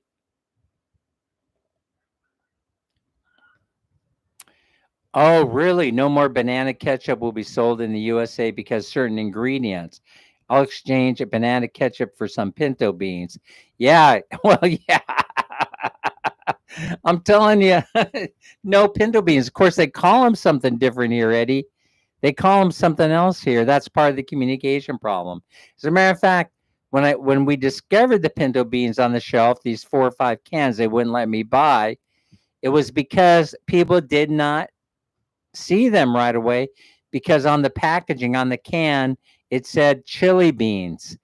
And I'm the one that discovered them. I was like looking down there going, hey, there they are. But they said chili beans on them. And they weren't chili beans, you know, like Denison. They were just regular pinto beans in the water with a little bit of whatever to make them hot. That's all it was. A little Tabasco sauce in there. That's all it was. And so I was so happy. And then I cried when they would not let me take them out of the store. So they won't, they're protecting their distribution. And so in Manila, they have pinto beans at the distributor. You probably can go in there and buy them direct. Minnie and I were going to be checking it out when we're in Manila. That's one of our missions because we know where the warehouse is. And so, I mean, I'm on a mission. I mean, you can't find pinto. They're so hard to find here in the Philippines. You know, people they eat white beans, they eat kidney beans, they eat salted black beans, but they don't know what the hell a pinto bean is. But if you did know what a pinto bean was in the Philippines, you would love them. Trust me on this. You would go crazy over them. You know, so I'm convinced I need to become the pinto bean king of bye bye. That has a certain ring to it, doesn't it? I see opportunity. I detect it. Yeah. If you open up a Mexican food place here, restaurant, all you'd have to do is sell burritos, right? That's all. Burritos and tacos. And the ingredients can be very simple. Rice, beans, a little bit of beef, and whatever else you want to put on it. High profit food, right? High profit. You would have to scale it so it appeals both to Filipinos and to foreigners. Now here's an interesting thing. Pinto beans is heaven. Yes, with burger meat or pork. That's right. That's right. That's where I'm at with it. Uh, they're not. Yeah, they're common in Mexican food. They're common in a lot of people's diets, in Indian food, as a matter of fact. But for some reason, they don't eat them here in the Philippines. I don't know why. So anyway, I'm down 8 pounds, and I have a diet of brown rice, black beans or pinto beans, and then tuna, canned tuna, or I'll add some kind of a meat. I've cut fried foods out of my diet.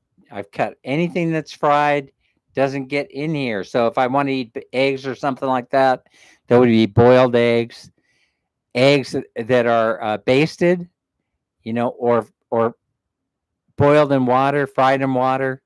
You can fry eggs in water, folks. You can cook anything in water. So go go to your YouTube channels and check it out. Uh, Folks, if you want to do yourself a solid, you folks that are here, don't cook using oil unless it's something like olive oil or coconut oil or avocado oil. Cut that out of your diet. It probably is not that good for you. Fried foods in general probably aren't that great for you. And so you cut all that stuff out. In fact, even cooking uh, with olive oil makes me a little nervous. I like olive oil for just drizzling it on across the plate. So if you have your brown rice and your black beans or your pinto beans, and then you've got your tuna fish, just take that a drizzle of olive oil and just put it so beautifully. Just drizzle it all across that food. And I'm telling you, you have got yummy goodness. I mean, it is so delicious. And people have asked me, because I've been doing this for about a week and a half or 2 weeks. They said, "Aren't you getting tired? Are you not getting tired of eating that same food?" No, the answer is it's incredible. But I look forward to those meals. Oh, and in the morning it's oatmeal, and they have quicker oats here, and I don't do the instant. You know, they call them quick oats here, but they're the 5 minute. You want the whole rolled oats, and the best that I found actually are Australian. The best oatmeal that I've come to love are from Australia. The oats, delicious, right? In my opinion, better than Quaker oats, but sometimes they're not available. And so you get the 5 minute oats. Just make sure that you can see the oatmeal through the bag. Don't pick up, folks, that oatmeal powder stuff that they sell so you can make it in a couple seconds and head off to work. I'm not sure about that stuff. It makes me nervous looking at it. I'm sure it's fine. Yeah, from the standpoint that the food is wholesome and tasty and good and all that, it's fine. But I'm not sure you're getting that much out of that. There's certain things I want out of the oats. I want them to do their job. I want them to do their job inside. I'm not becoming some health nut or something like that. I've always been this way. Oh, I want to share, since we are talking about food for this part of the live stream, I do want to mention something, a mistake that I made, right? Or I felt I made.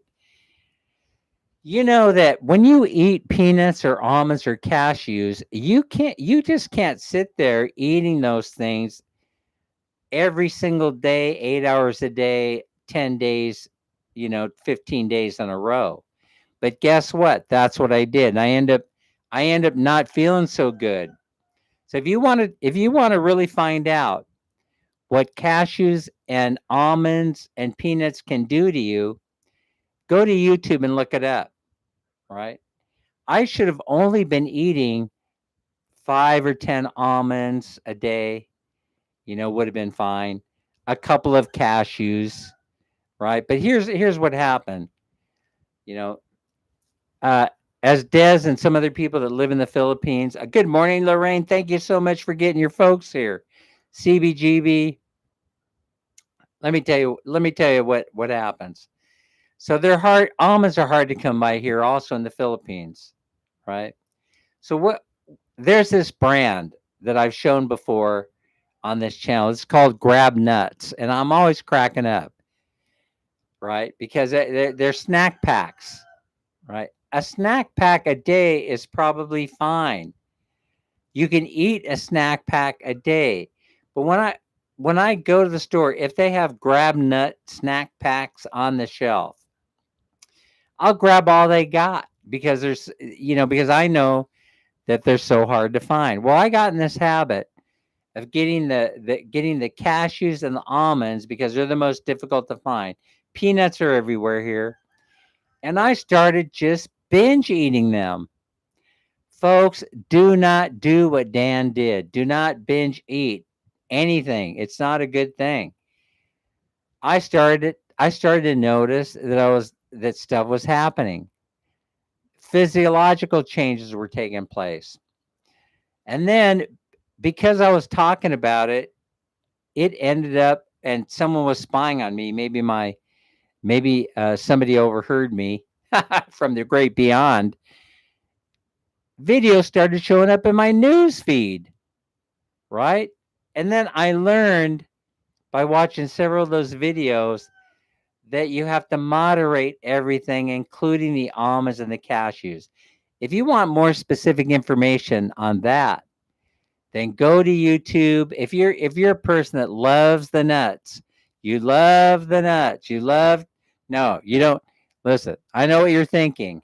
It's called grab nuts. If you love to grab, if you if you love to munch on the almonds and the cashews, right? Don't overdo it and go to YouTube and find out why. Do a proper search in YouTube and you're going to come up with a whole plethora of videos, and they're going to tell you why this is not such a great idea. And so you do that. So I'm jumping around a lot. I want to get back to the housing for just a minute, just a brief moment. The prices and of rentals and stuff is going down, down, down. Now I had a friend, a YouTube friend, contact me recently, and he was so kind in sharing his story, and the fact that he reached out to me for advice, it really touched my heart. Really touched my heart. Folks, if you're living in the States and you're about and you're being challenged by finding a place to live, and you're being challenged with having a limited income, and you're being challenged by the cost of food, I'm going to tell you something. I didn't think that there was until I talked to my friend who was kind enough to share his story. There's situations that exist where you simply would be better off living somewhere else in a different country. And I didn't think that I would ever say that because I certainly don't believe it, right? But there are circumstances that can occur to you where your options are limited and where the number one option for you in order to improve your life is to move, flee the country for your own health and safety, you flee the country. And there are options. I'm not saying you have to you have to come to the Philippines, but you can there are places that you could go. You go to Mexico, for example. You can go to Costa Rica. You can go to Panama. You can go to Ecuador. All these places, if I'm not mistaken, they all use the US dollar for currency. Here in Asia, people are surprised when I tell them they use the US dollar in Cambodia on a daily basis. Uh, so when I visited Russia, the first time I visited Russia, there was no need. It wasn't necessary to exchange money for rubles because they do business. They were doing business at the time in U.S. dollars. So I'm just telling you, they no longer are, obviously, but they still love the euro there. I'm telling you that. When I talk about this with friends that live there, they're saying that, hey, they're using the euro, but they're not so fond of the dollar. Even though we know that a lot of dollars are being brought into the country. So I mean, there are places that you can go that if you're being challenged by finding a place to live, if you're being challenged by not having enough food to eat, if you're being bombarded with health issues, there are places that you can go. And I've talked about how healthcare, my perception of how it works in the Philippines. I'm very, very happy with it. Of course, people are going to say the critique will be, even you have to have a little bit of money in order to pay for the healthcare. You can access it. That's absolutely true. CBGB says even Japan, Korea, and Taiwan are cheaper than the USA. Japan is getting cheaper. I don't know if it's as cheap as, but it may be. I don't know much about the other countries, but somebody told me Taiwan definitely is. So I'm just taking their word. I don't have any experience. The only time we've been in Taiwan is stopping off at the airport, getting on the plane for the next country. So, but we'll have to do it because people like Sess, who's now in Bellevue, Washington with her hubby, just got her green card from Dumagetti. We're talking about that, Sess. She tells us that she said on the last live stream that we did, one of them, she said, "Hey Dan, you know, you should be watching my Taiwan video." Or rather, I went back and I watched it, and she has a lot to say about how you can't judge until you've been there. People say a lot of things. I've been known to say a lot of things without having the experience. Seth has convinced me that you got to go. So Taiwan has made its way to the Dan and Minnie bucket list.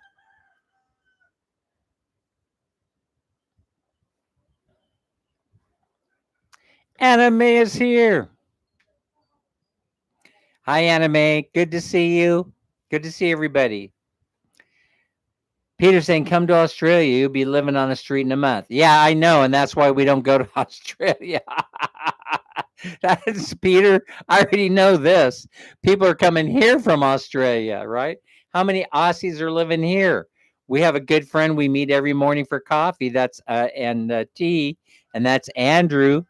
But Andrew, he's already going through withdrawal because he's got to return back. You guys have all those restrictions on travel and pension and all that. There's something crazy about your pension system. You get this and you don't get that. If you spend more than 6 months out of the country, you're going to have to take pension reduction, blah, blah, blah, blah, blah. And so he has to go back. He has to go back to Australia to do whatever, to check in with the pension system, I guess. I hope that doesn't come to the USA. I hope that does not come to America because it stinks. I was watching a video on it. It stinks. I don't like it. I don't like that whole system the way it works. Chrissy Mama is here. Lorraine Pajadas in the house. Anime Reyes, thanks so much for joining us. We're actually about an hour and 35 minutes into the live stream, and I only came on here because I wanted to see who all would show up, who's out there, and also because I couldn't sleep because there's some kind of fiesta going on, and they were playing music until like 3:30 in the morning. Finally, Man Minnie actually got up before I did. She crawls out of bed, and I said, is the music keeping you up?" All I got was yeah. I just got a grunt or two. Uh, and then finally I said, "Man, I got to get up. There's no way I could go back to sleep." I usually get up early anyway. I didn't get up at an hour earlier than I usually do. I was having a senior moment. Yeah,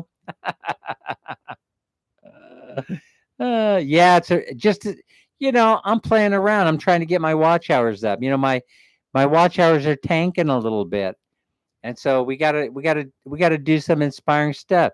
Jing Jing is here. Hey, you know what I'm wondering? See, like Steve at the Philippine Information Channel, there's only so much you can do with a Philippine oriented channel. Let's talk about the cost of living. Let's talk about the monthly rent. Let's talk about the food that they eat. Let's talk about, you know, uh, this and that, taking a trip to Thailand. Let's talk about how medical system works.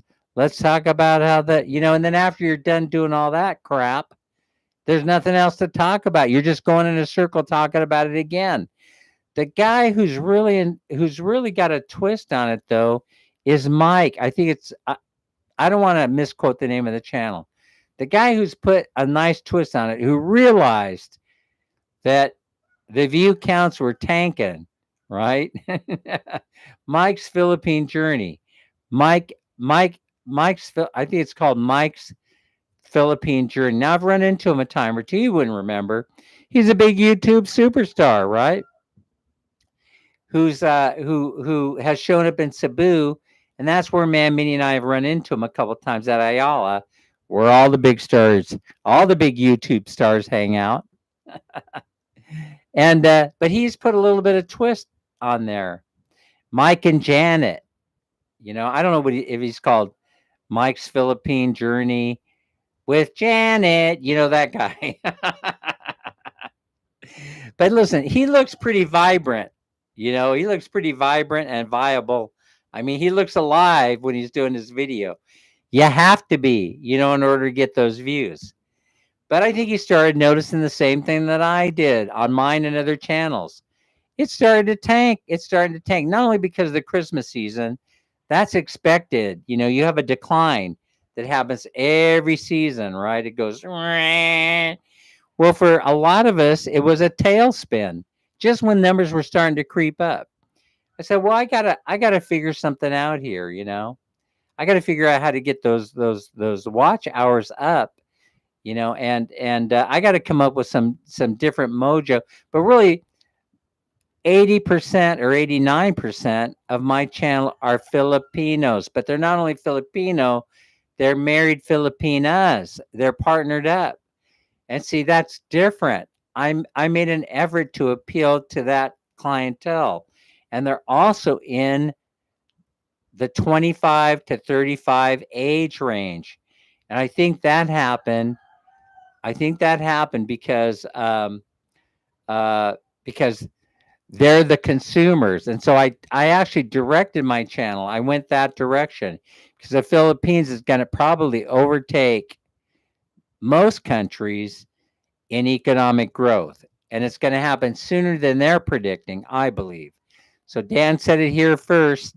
They're going to overtake especially a lot of countries in the region with economic growth because they have an educated, hardworking population that's turning into, right? That's turning into women-run households. And so history repeats itself. You saw what happened in America. It is now happening here in the Philippines. If you were here, you'd be able to see it and detect it. But actually, if you look at the demographic trends, you'll also see it. You'll see hints of it in there, right? Hints of it are there. Mike is better than average for sure. It is true. Is he's engaging. He's engaging. But you could see, look at the channels that are tanking for various reasons. Even Gio in the Philippines realized that he has to make a change, and I think he's doing a good job. Also, he'll come back. He'll come back. Larice is here. Hi, Larice. Oh, we're playing ads. All right, that's great. Only the politics is hurting. Not really. No one really pays any attention to it. they, I hear one word or two words. When you start bringing up politics. I'll tell you this. I've never heard. I've never run into a Filipino who wanted to talk politics. Not once. The whole time I've been here. I'm telling you the God's honest truth. I've never met a Filipino who wanted to discuss politics. No, I would never attempt it because it's none of my business. So that's number one. That's one reason I would not engage them, right? But I've come across hella expats who want to talk about this, and quite frankly, it ain't your country, and so they'll want to engage me, and they'll want to talk U.S. politics. I'll say another thing I don't want to talk about because I don't live there the majority of the time. I don't really. There's a disconnect. There's a disconnect. Of course, I read just like everybody else, but I read as much material as I possibly can from everyone, all sources. So you'll see me in the Free Press. You'll see me in Nation News. You'll see me in CNN, MSNBC, The Drudge Report. I'll be all over the place. I'll be all over the place. I'll watch The View. Say it ain't so, whoopee. But they're all circling the drain. Even Drudge, they're all circling the drain. Folks, people don't care. They could give a rat's butt what's going on. You know, they really can. Nobody cares. What do they call that? What's the word they use? You know, there's a deep-seated fear of politics and corruption. Yeah, nobody wants to talk about it. This isn't the 1970s. It is not. You know, I've I've actually had people come up to me and say this. I I don't want to get in trouble for saying this. I'm saying someone came up and said this to me when they wanted to engage me. I kept my mouth shut when they said it. They said this line, CBGB. They said, in some ways, colonialism was good for the Philippines. And I was like, no, no, I don't discuss things like that. No, you cannot. It was like this. No, no, no. You did not say that to me. Yeah. How do you get the impression that you can come up to me and say anything like that to me? I won't engage you in that kind of conversation. You know, that's internal. It's internal. It's between the Filipino people and their government and God. And God Repairs just happens to be in the chat. Of course, the locals don't talk politics. They used to be disappeared for doing it. No comment. No comment, Sir Peter.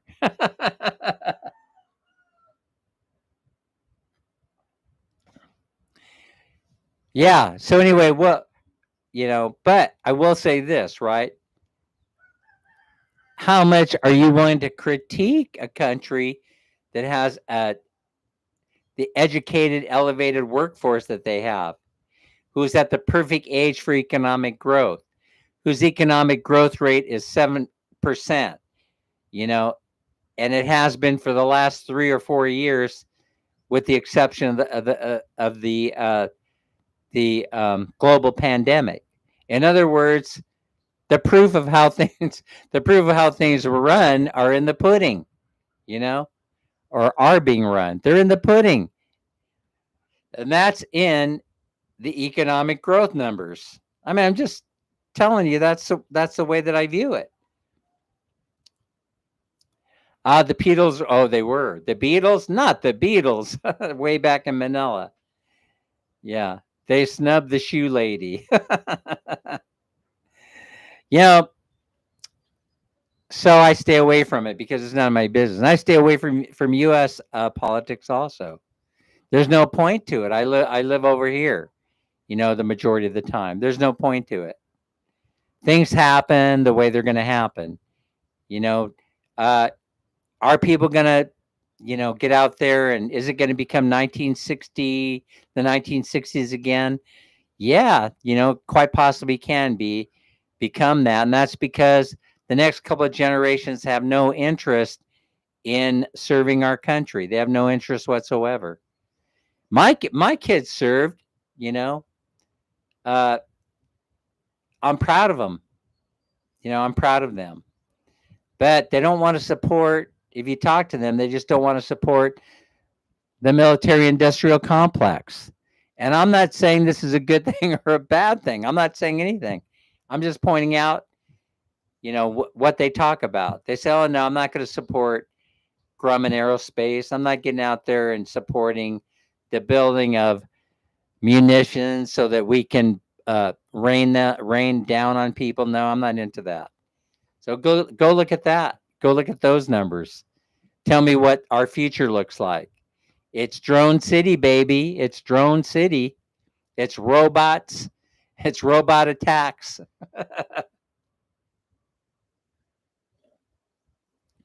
God repairs his number 15th. You win. um, People get kidnapped and locked in cages here in Australia for protesting. I know. I know. They harm you, They harm you. They close your bank accounts. They tell you, "Here's a message. You can't bank here anymore." Yeah. You have to look at who is that man behind the curtain. Exactly, CBGB. Who is that man behind the curtain? Ignore the man behind the curtain. You've seen nothing. Are you going to believe me or your lying eyes? Pressy Manzanero is here. Michelle Life in the house. Raid. Raid.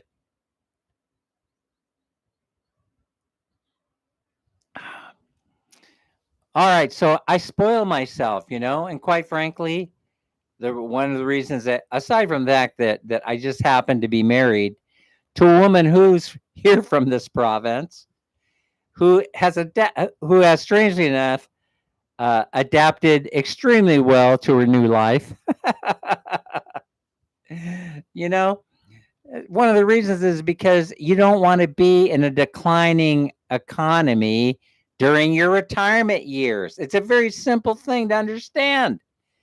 Listen, I know most Filipinos won't understand this because they don't have this concept of retirement, right? They don't have this thing going on, right?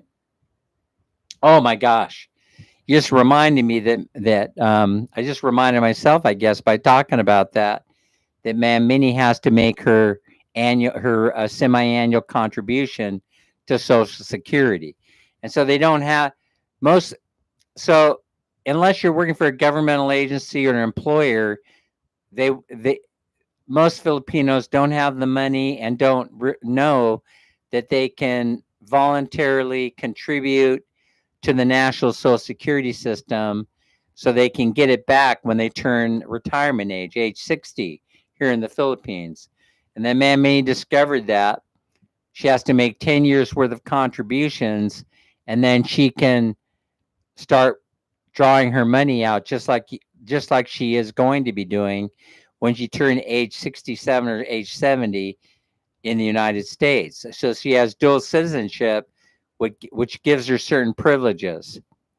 So, but here they don't understand, they don't have that concept as part of their culture because they're independent. They don't work for somebody. If they do work for somebody, then that's great, but they mostly are earning money day to day by doing the things like cooking food and selling it, repairing, doing alterations, doing hair. Maris is here. Hi, Maris. Doing different things in order to earn money. And so they don't know much about pension programs. It's a concept that is has yet to be understood and adopted in into regular Filipino society, in my opinion. Unless, of course, you're a government worker, and then you don't think about it either because they're taken out of your paycheck. When you get paid every month, they're taking out of your paycheck and making the contribution on your behalf. And so it kind of works like that. So, but they will have it. They will have it here, and like I said, it's becoming what do they call it? CBGB matriarchal, right? The economy is shifting really quickly here in the Philippines, and it's becoming women run. And I think it's happening not because there's more of a population of women than men. It has to do with a lot with educational profiles. So the men are out there working in construction and things like that, earning a living. They're working in some of the factories that have popped up here in the Philippines recently. And the women are going to college or becoming educated, and then they're ending up in the call centers or some in the financial industry, where they're earning, quite frankly, they're earning more money to be able to support their families, which is causing the economy to bloom. That on top of remittance, which are also mostly female nurses that are going overseas. By the way, we need more male nurses. I have several sons, but two of them, the ones that served in the Navy, are also registered nurses in the United States. And so, um, the point here that I'm trying to make is there's a change in education, demographics, and the economy due to the exporting of labor, and also the women-run households here in the Philippines. And so we saw this occur, of course, through the 1960s and the 70s. 1950s is when it started, right? So the late 50s, 60s, and 70s, where women started to go to college, enter the workforce, and then start to earn money by working in governmental services, financial institutions, education, nursing, healthcare, and the like.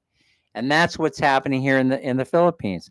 So when I say that there are opportunity, when I talk a lot about how there's opportunity everywhere here in the Philippines, yes, there's opportunity. It's tremendous. And if you were here, you would see it. And it excites me because it's predictable. That's why it excites me. You would think it's unpredictable and that's why it excites me. No, it excites me because I understand it, because I've seen it happen before. And so that's where I get these ideas for business and things like that. The need for certain types of businesses here in the Philippines. It's very, very exciting. And uh and so maybe someday we'll end up putting some of these ideas to work. I don't know. Because one thing I've been talking to my wife about is, oh, we still, even though we have all this good stuff happening, it still would be a good idea to back things up with another source of income. So the next couple of generations of the states, they understand what having multiple streams of income is all about. And they definitely understand that here in the Philippines. Because a lot of the people, maybe some of you in this chat, you have many, many different ways of earning a living, you know. But Dan, you need more teeny. tiny little Filipinos and the firefighters. Sarcasm intended. Yeah. And so listen, Peter, are you talking a little bit about what's going in LA with the firefighters, and the mayor and all that other stuff? you know, yeah, exactly. God repairs. Yes. Yes, if we can. They actually have a yes, we can do it attitude also. So it brings that to mind. You never say no, right? You never say no. So there's certain things I talk about. The concepts are lost on some people because, their objective is they wake up in the morning, they say, okay, my objective for today is to put food on the table. And so that's what they'll be doing today. They'll be going out there meeting the goals of putting food on the table for today. And then tomorrow they may need to do it again, or they can gather up all the food today, and maybe tomorrow they can work on something else. That's the way that the Philippines has grown up, and so they actually have a better understanding, of how to make the money flow than if folks are coming from the United States here and they don't have a pension to rely upon. Which kind of brings me up to one final thought that I've been meaning to talk about, and I'm gonna make it brief because we have been going at it for almost 2 hours, and that is that uh, if you come here and you're a youngster, right, depending on what generation you're from, you have a natural inclination as to how to make money because you grew up in the world of internet. And the world of internet, the way people make money is through Amazon. They have Amazon stores. They have what a lot of online stores. I don't use it, but what's the other popular one that you put things on to sell? It's like an open flea market. People have learned, you know. Oh yeah, yeah. Previously none. That's because I'm using YouTube as opposed to StreamYard. I can't figure out how StreamYard works. God repairs. I wouldn't monetize it because on StreamYard, I don't want to monetize it anyway because on StreamYard, I figure out how to. I want to give cash away, right? Oh, by the way, that's tomorrow, right? We're giving away 333. So here's homework assignment that I like for some of you to do. Why am I giving away pesos 333 into your Gcash? What's the significance in the number? I guess is what I'm saying. So come tomorrow night and find out. I'll tell you what it is. I'll tell you how I figured out, that I should be giving away 333 pesos instead of 300 to three different people per live stream, that per Friday live. So come tomorrow and find out. Some of you will already know, but then tomorrow you come with an answer, and I'll be happy that you researched it. eBay, thank you, CBGB. So it escaped me for a moment. eBay, and plus they also know how to do things like teach online, so online courses. And so when I talk to my grandkids that are working age, or about to become working age, the last thing on their list of how to earn money is working a 40-hour job. There's no way they would do it. Up in the top 5 is working a 20-hour a week job, part-time. When I asked them about that, the belief is the same, as mine. So that would and that is that I wouldn't give anyone any more, or any one employer any more than 20 hours of my life. I don't want them in my life for more than 20 hours in a work week. See, a work week can be anything, not traditionally 40 hours. You could be working while you're sleeping. You could have your online store. You could be earning while you're sleeping is a better way to do it, is a better way to say it. And so it's more difficult. I have a lot of grandkids. It's a little bit more difficult um, to understand it when you're my age. It's easier to understand it when you're born out of the womb knowing how to use a cell phone. When you have the IT gene implanted. That seems to be what's happening. And so they grow up knowing how to make money this way. And this is the reason why the tax people are getting involved with the collecting of taxes. If you exceed a certain amount on PayPal and eBay and those things, they have to report on 1099 forms. You people from the States and the West will understand this. They're in your business because a lot of money was being generated in the unders, down the unders, the underground. And the tax man is missing out. So you have this whole thing, right? Watch my hand sign, Dan, and I'll tell you about 33. I worked 20 hours a week for the feds for 7 years. See, there's a secret, right? There's a secret. Give equal amounts of times to yourself as you would honoring any employer with your presence. And so if you were working 40 hours a week for somebody, you got to give yourself 40 hours also. But most people, they can't work 80 hours a week. So you have to work smarter. And so you give them 20 hours because they know that if you go 20 hours, you're going to have 20 hours plus to put your ideas together. They're more into the value of time and spending time with family and finding other ways of earning money than spending it with an employer. And this is the reason why folks, especially in California, are having such a hard time recruiting people to go to work for them because they can get an old guy like me and they could work us to death. I don't mind working because that's a generation that I grew up in. But the next generation of folks, they don't believe in doing that. Talk to them. They don't believe in doing that, right? They believe in making money and getting some enjoyment out of life at the same time. So they could sit there on their computer working their online store, right? And spending time with their family or teaching a 1 hour English class every day or an online class where they learn how to do something like edit a book. They'd rather do that. You see, they'd rather do that.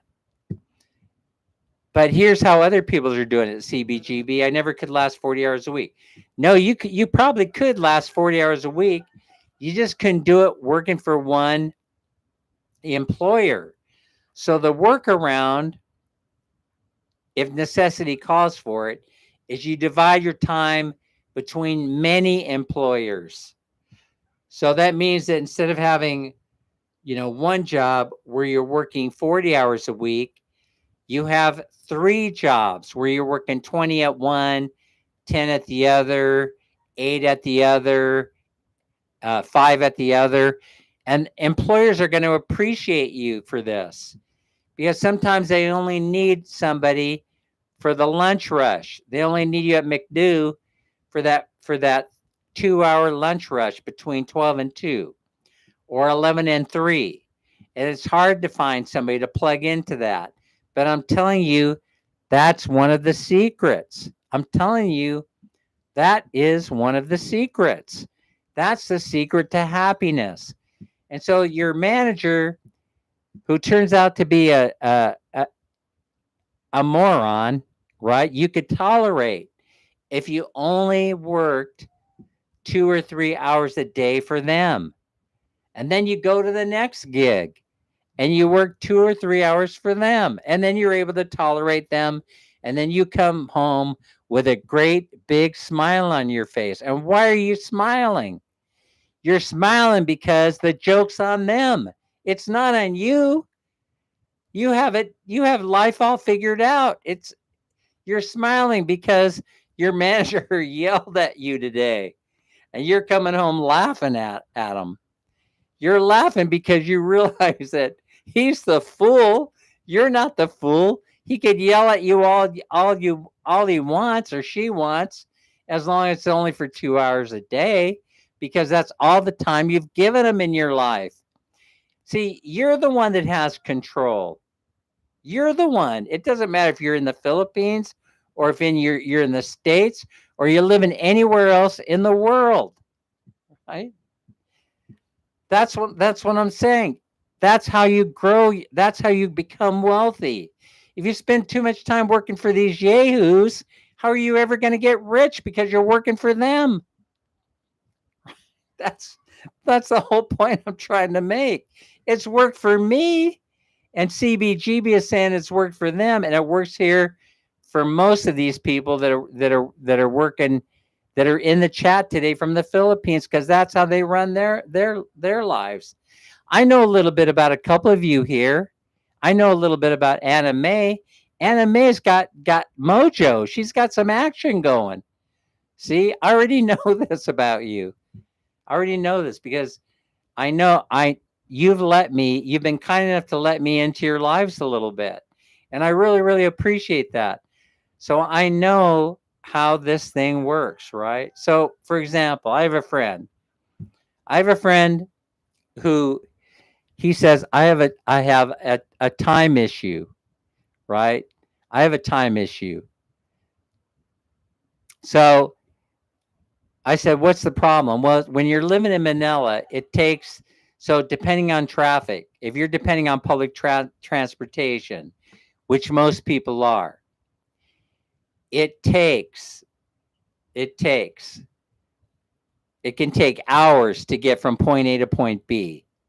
Just watch Tom and Lay's channel, and you watch those videos where they talk about how living in the Philippines, in Manila, is very difficult because of the transportation issue. Dan taught me how to shoplift as well. Yeah, some people have become wealthy through shoplifting, haven't they? Especially if they live in California. Wow, nice professional, not trained insurance most of the time from seminars, as I did before. God Repair says, I want to an online fact checker. I want to be an online fact checker. You're killing me over here, Peter.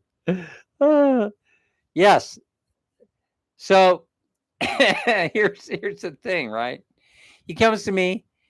If I didn't have this 3-hour commute, and he's serious. He's serious. 3 hours to work in the morning, 3 hours back. And he's working a 12-hour shift most days, right? I think now he's working 8. But for crying out loud, 6 hours of travel time. If you get lucky, you can make it in 2 or 2.5 if everything works good, right? No, you have to figure out a way to resolve it, right? To resolve it. Let's get a pencil and paper. Let's figure it out. How much time would it take you if you rode a bicycle? How much time would it take if you rode the train? How much time would it take if you had a scooter? How much time would it take? We went through this exercise, right? So without thinking, he's giving me the answers. 30 minutes, 45 minutes for this, 30 minutes for that, 15 minutes this way. I mean, I was amazed. I'm like, what are you doing? Right here on this list. The opportunities are here for you to take advantage of reducing the time. And then you said that if you were to reduce that time, you could dedicate those hours saved towards this job. And he gave me gave me the information on a job offer that he was made if he didn't have those confines, of time, of going back and forth. So we figured out, okay, so we have this list going, and finally, so I mean, how difficult is this to do? And we discovered that, oh my God, you're saving an hour and a half just if you were to ride a bike there, for crying out loud. Even if you just rode the side streets to work. So why aren't you riding a bike? See? That's how you get from point A to point B. You have to figure this stuff out, right? How much does a bike cost? I don't have a budget for a bike. Okay, here you go. Here's the budget for the bike. What's the next excuse? See what I'm saying? In other words, these for Filipinos, sometimes they could be um, big insurmountable issues that have to be dealt with. You have 3 kids in college. Pull you can't pull $2,500 a month or 2,500 pesos a month out of your budget in order to dedicate it to a bicycle. Your family would be very angry because that's going to be one sack of rice, almost one sack of rice that you're going to deprive your family of. But the result is an increase in income if you were to make it through traffic quicker. You follow what I'm saying? And you want that money. You want that money in your wallet. So anyway, sometimes you do need a little bit of help, right? And that's so 2,500 pesos will buy that used, not even a new one, a used secondhand bike. And then boom, that problem was solved. Amazing. Well, he didn't even see it before. He couldn't see it before because he's working and commuting. It's turning his brain to mush. It's because he has this responsibility. It's tremendous on his shoulders. And that tremendous responsibility also keeps him from thinking about these ideas. And so you have to recenter and refocus. How do we solve this problem? We find out, we discover that there's a multitude of ways, right? And that's where my joke comes from. How are we getting downtown today? Is it going to be a trike? Is it going to be a jeepney? Is it going to be a tractor? Is it going to be a train? Is it going to be a put? How are we getting? is, is it going to be a grab? How are we getting from point A to point B today? And so I use this joke almost every morning because I keep thinking about my beautiful friend who was so overwhelmed with coming up with a solution, that he couldn't see. He couldn't see the answer. See, but that's what you have to do. You have to give yourself the room to be able to discover the answer. And then it will come to you like magic. And I'm telling you that the answer is don't give somebody, any employer, any more than 20 hours of your time. Unless it's unless it's a really high paying job like the one that I have in governmental services where nobody was paying attention to you and you could work 2 or 3 businesses while getting paid. No, I wasn't. Listen, you have to honor your employers once you're working for them. You have to honor them by the giving of your time. They're paying you. They're paying you to work for them. So I'm not saying do anything, weird. But think about it. If you dedicated 20 hours to one employer, then you have the rest of that time, as much as you want to dedicate it to coming up with solutions and answers to dilemmas that you face. One of them being earn money, how to earn money. And then the other thing that I keep emphasizing all the time that I have for many, many years is do it like they do it in the Philippines, multi-generational housing. So they don't know anything about this in the United States, right? But the kids do, the grandkids do. But you should see them. I can't live with somebody else. That's unconscionable. I can't do that. I can't share a bathroom. I can't share cooking facilities with anybody. All right, then you will never ever achieve those goals of getting that first $1 million in the bank. Because you're going to take the burden on and responsibility of paying all those bills when you could be putting that extra money in the bank. Now this is one of the reasons why I'm here, right? You don't want to declining fall of the Roman Empire. You don't want to be in that environment. But if you were restricted in income, then you want to live within your means without giving up any enjoyment of life. And that's how you do it. And so here in the Philippines, they've been doing that for eons, since the beginning of time. And so great grandma, grandmother, grandfather, brother, sisters, and all that, they believe in shared housing. They don't Everybody makes a contribution. They believe in shared housing. And that's how everybody gets along. It's because they have a responsibility to family. That's why families are so tied here.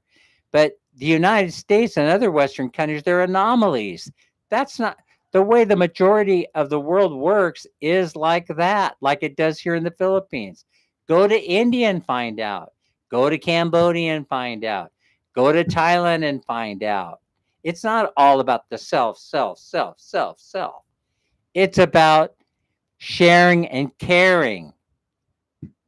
And that's why everybody is so successful.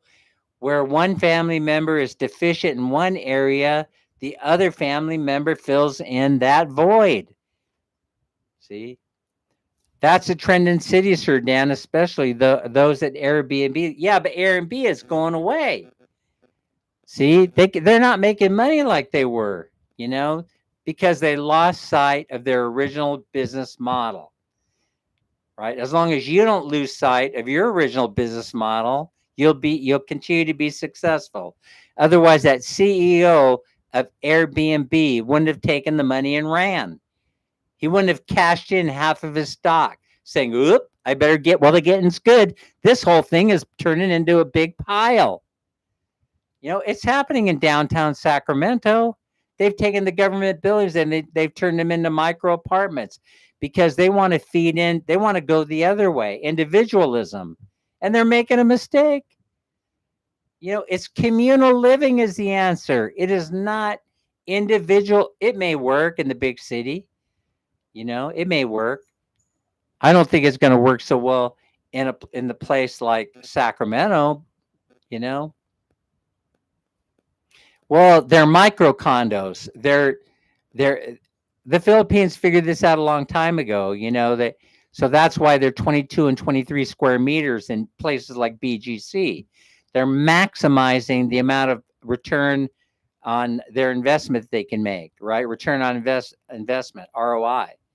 They're getting back by building up and then building small, tiny little micro apartments. Right? But you see how everybody's abandoning New York City. What's going to be the solution? The mayor thinks it's going to be low-cost housing. Yeah, Mr. Mayor. So I'm saying that it's communal living that's the answer. You could have micro living spaces for bedrooms so people can have their privacy. But then you want to have shared community areas, a shared gym, shared kitchen, shared shower, shared bathrooms. There's a guy here. We stayed at a hostel that was set up just like that. I loved it. It doesn't mean that people see you naked taking a shower. No, they were individual stalls, and he had several of them all in a row. Right, so he had a row of rooms. There were rooms. There were nice size rooms for living in, and then everything else was located on the exterior. And it was smart idea. I never had to go banging on the door saying, "Can I get in? I need to pee. Can I get in? I need to take a shower." They're slow in learning this in the States. They used to have it. They used to have a communal living place on P Street in downtown Sacramento. It was beautiful.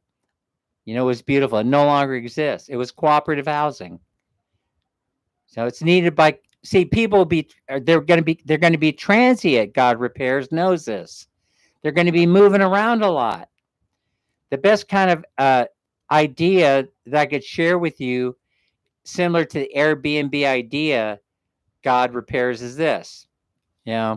Subscription service.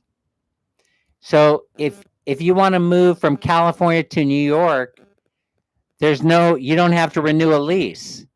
Just notify your company, that you're subscribing to, that you're going to be moving to New York within 30 days.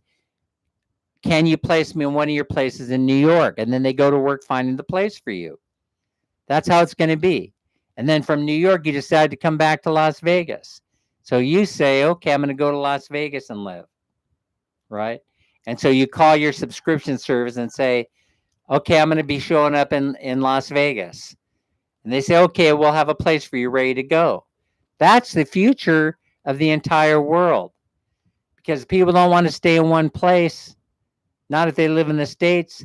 They're commuting, they're transient, if you want to be upwardly mobile, you have to be willing to move to where the opportunities are. That's basically what happens here in the Philippines.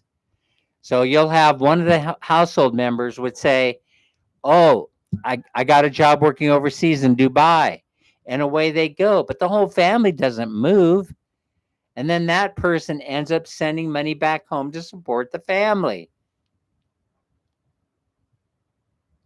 Yeah, that's the kind of thing that's going to be successful. You're on subscription mode. You won't you don't need to own a car. You won't need to. It's going to be a subscription service. People have panicked saying this is a bad idea. That is not the way that I look at it at all. I'm one of the people that say that's resourceful.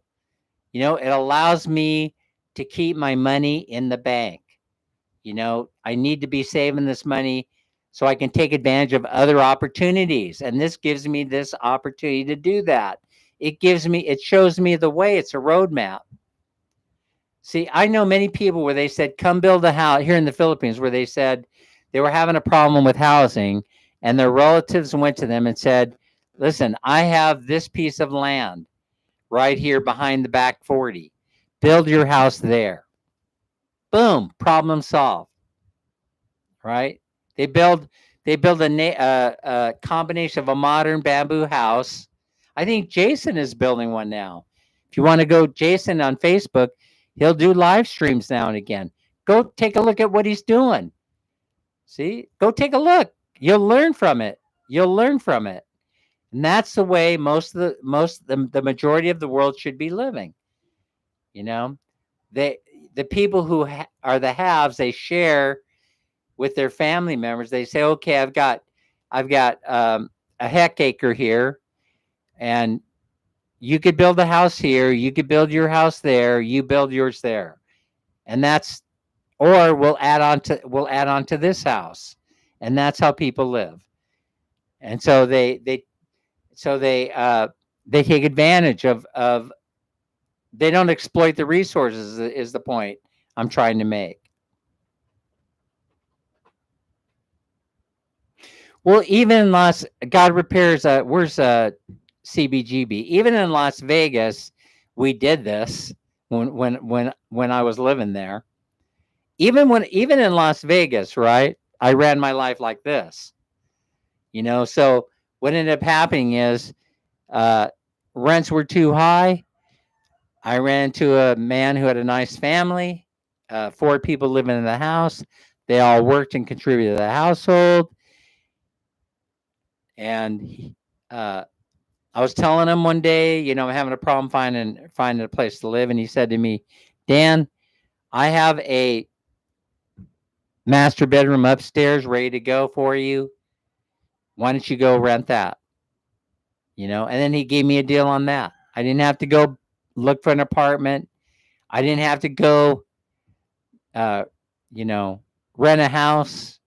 All I had to do was show up with my stuff, pay the first month's rent, and I was ready to go. And this will be more and more common in the States as it is here in the Philippines and all over the world. All right, well, that was my last thought I wanted to share. We've gone like 2.5 hours. Thanks everybody for being here. I'm cutting out because man, Minnie is gonna. We have to go check on the car, see where it's at, see what they decided, and we will see y'all later tomorrow. Tomorrow's giveaway. 3 people will win pesos. 333. No ads running in the middle of the live stream. Be there or be square. We'll see everybody later. Bye bye. See ya.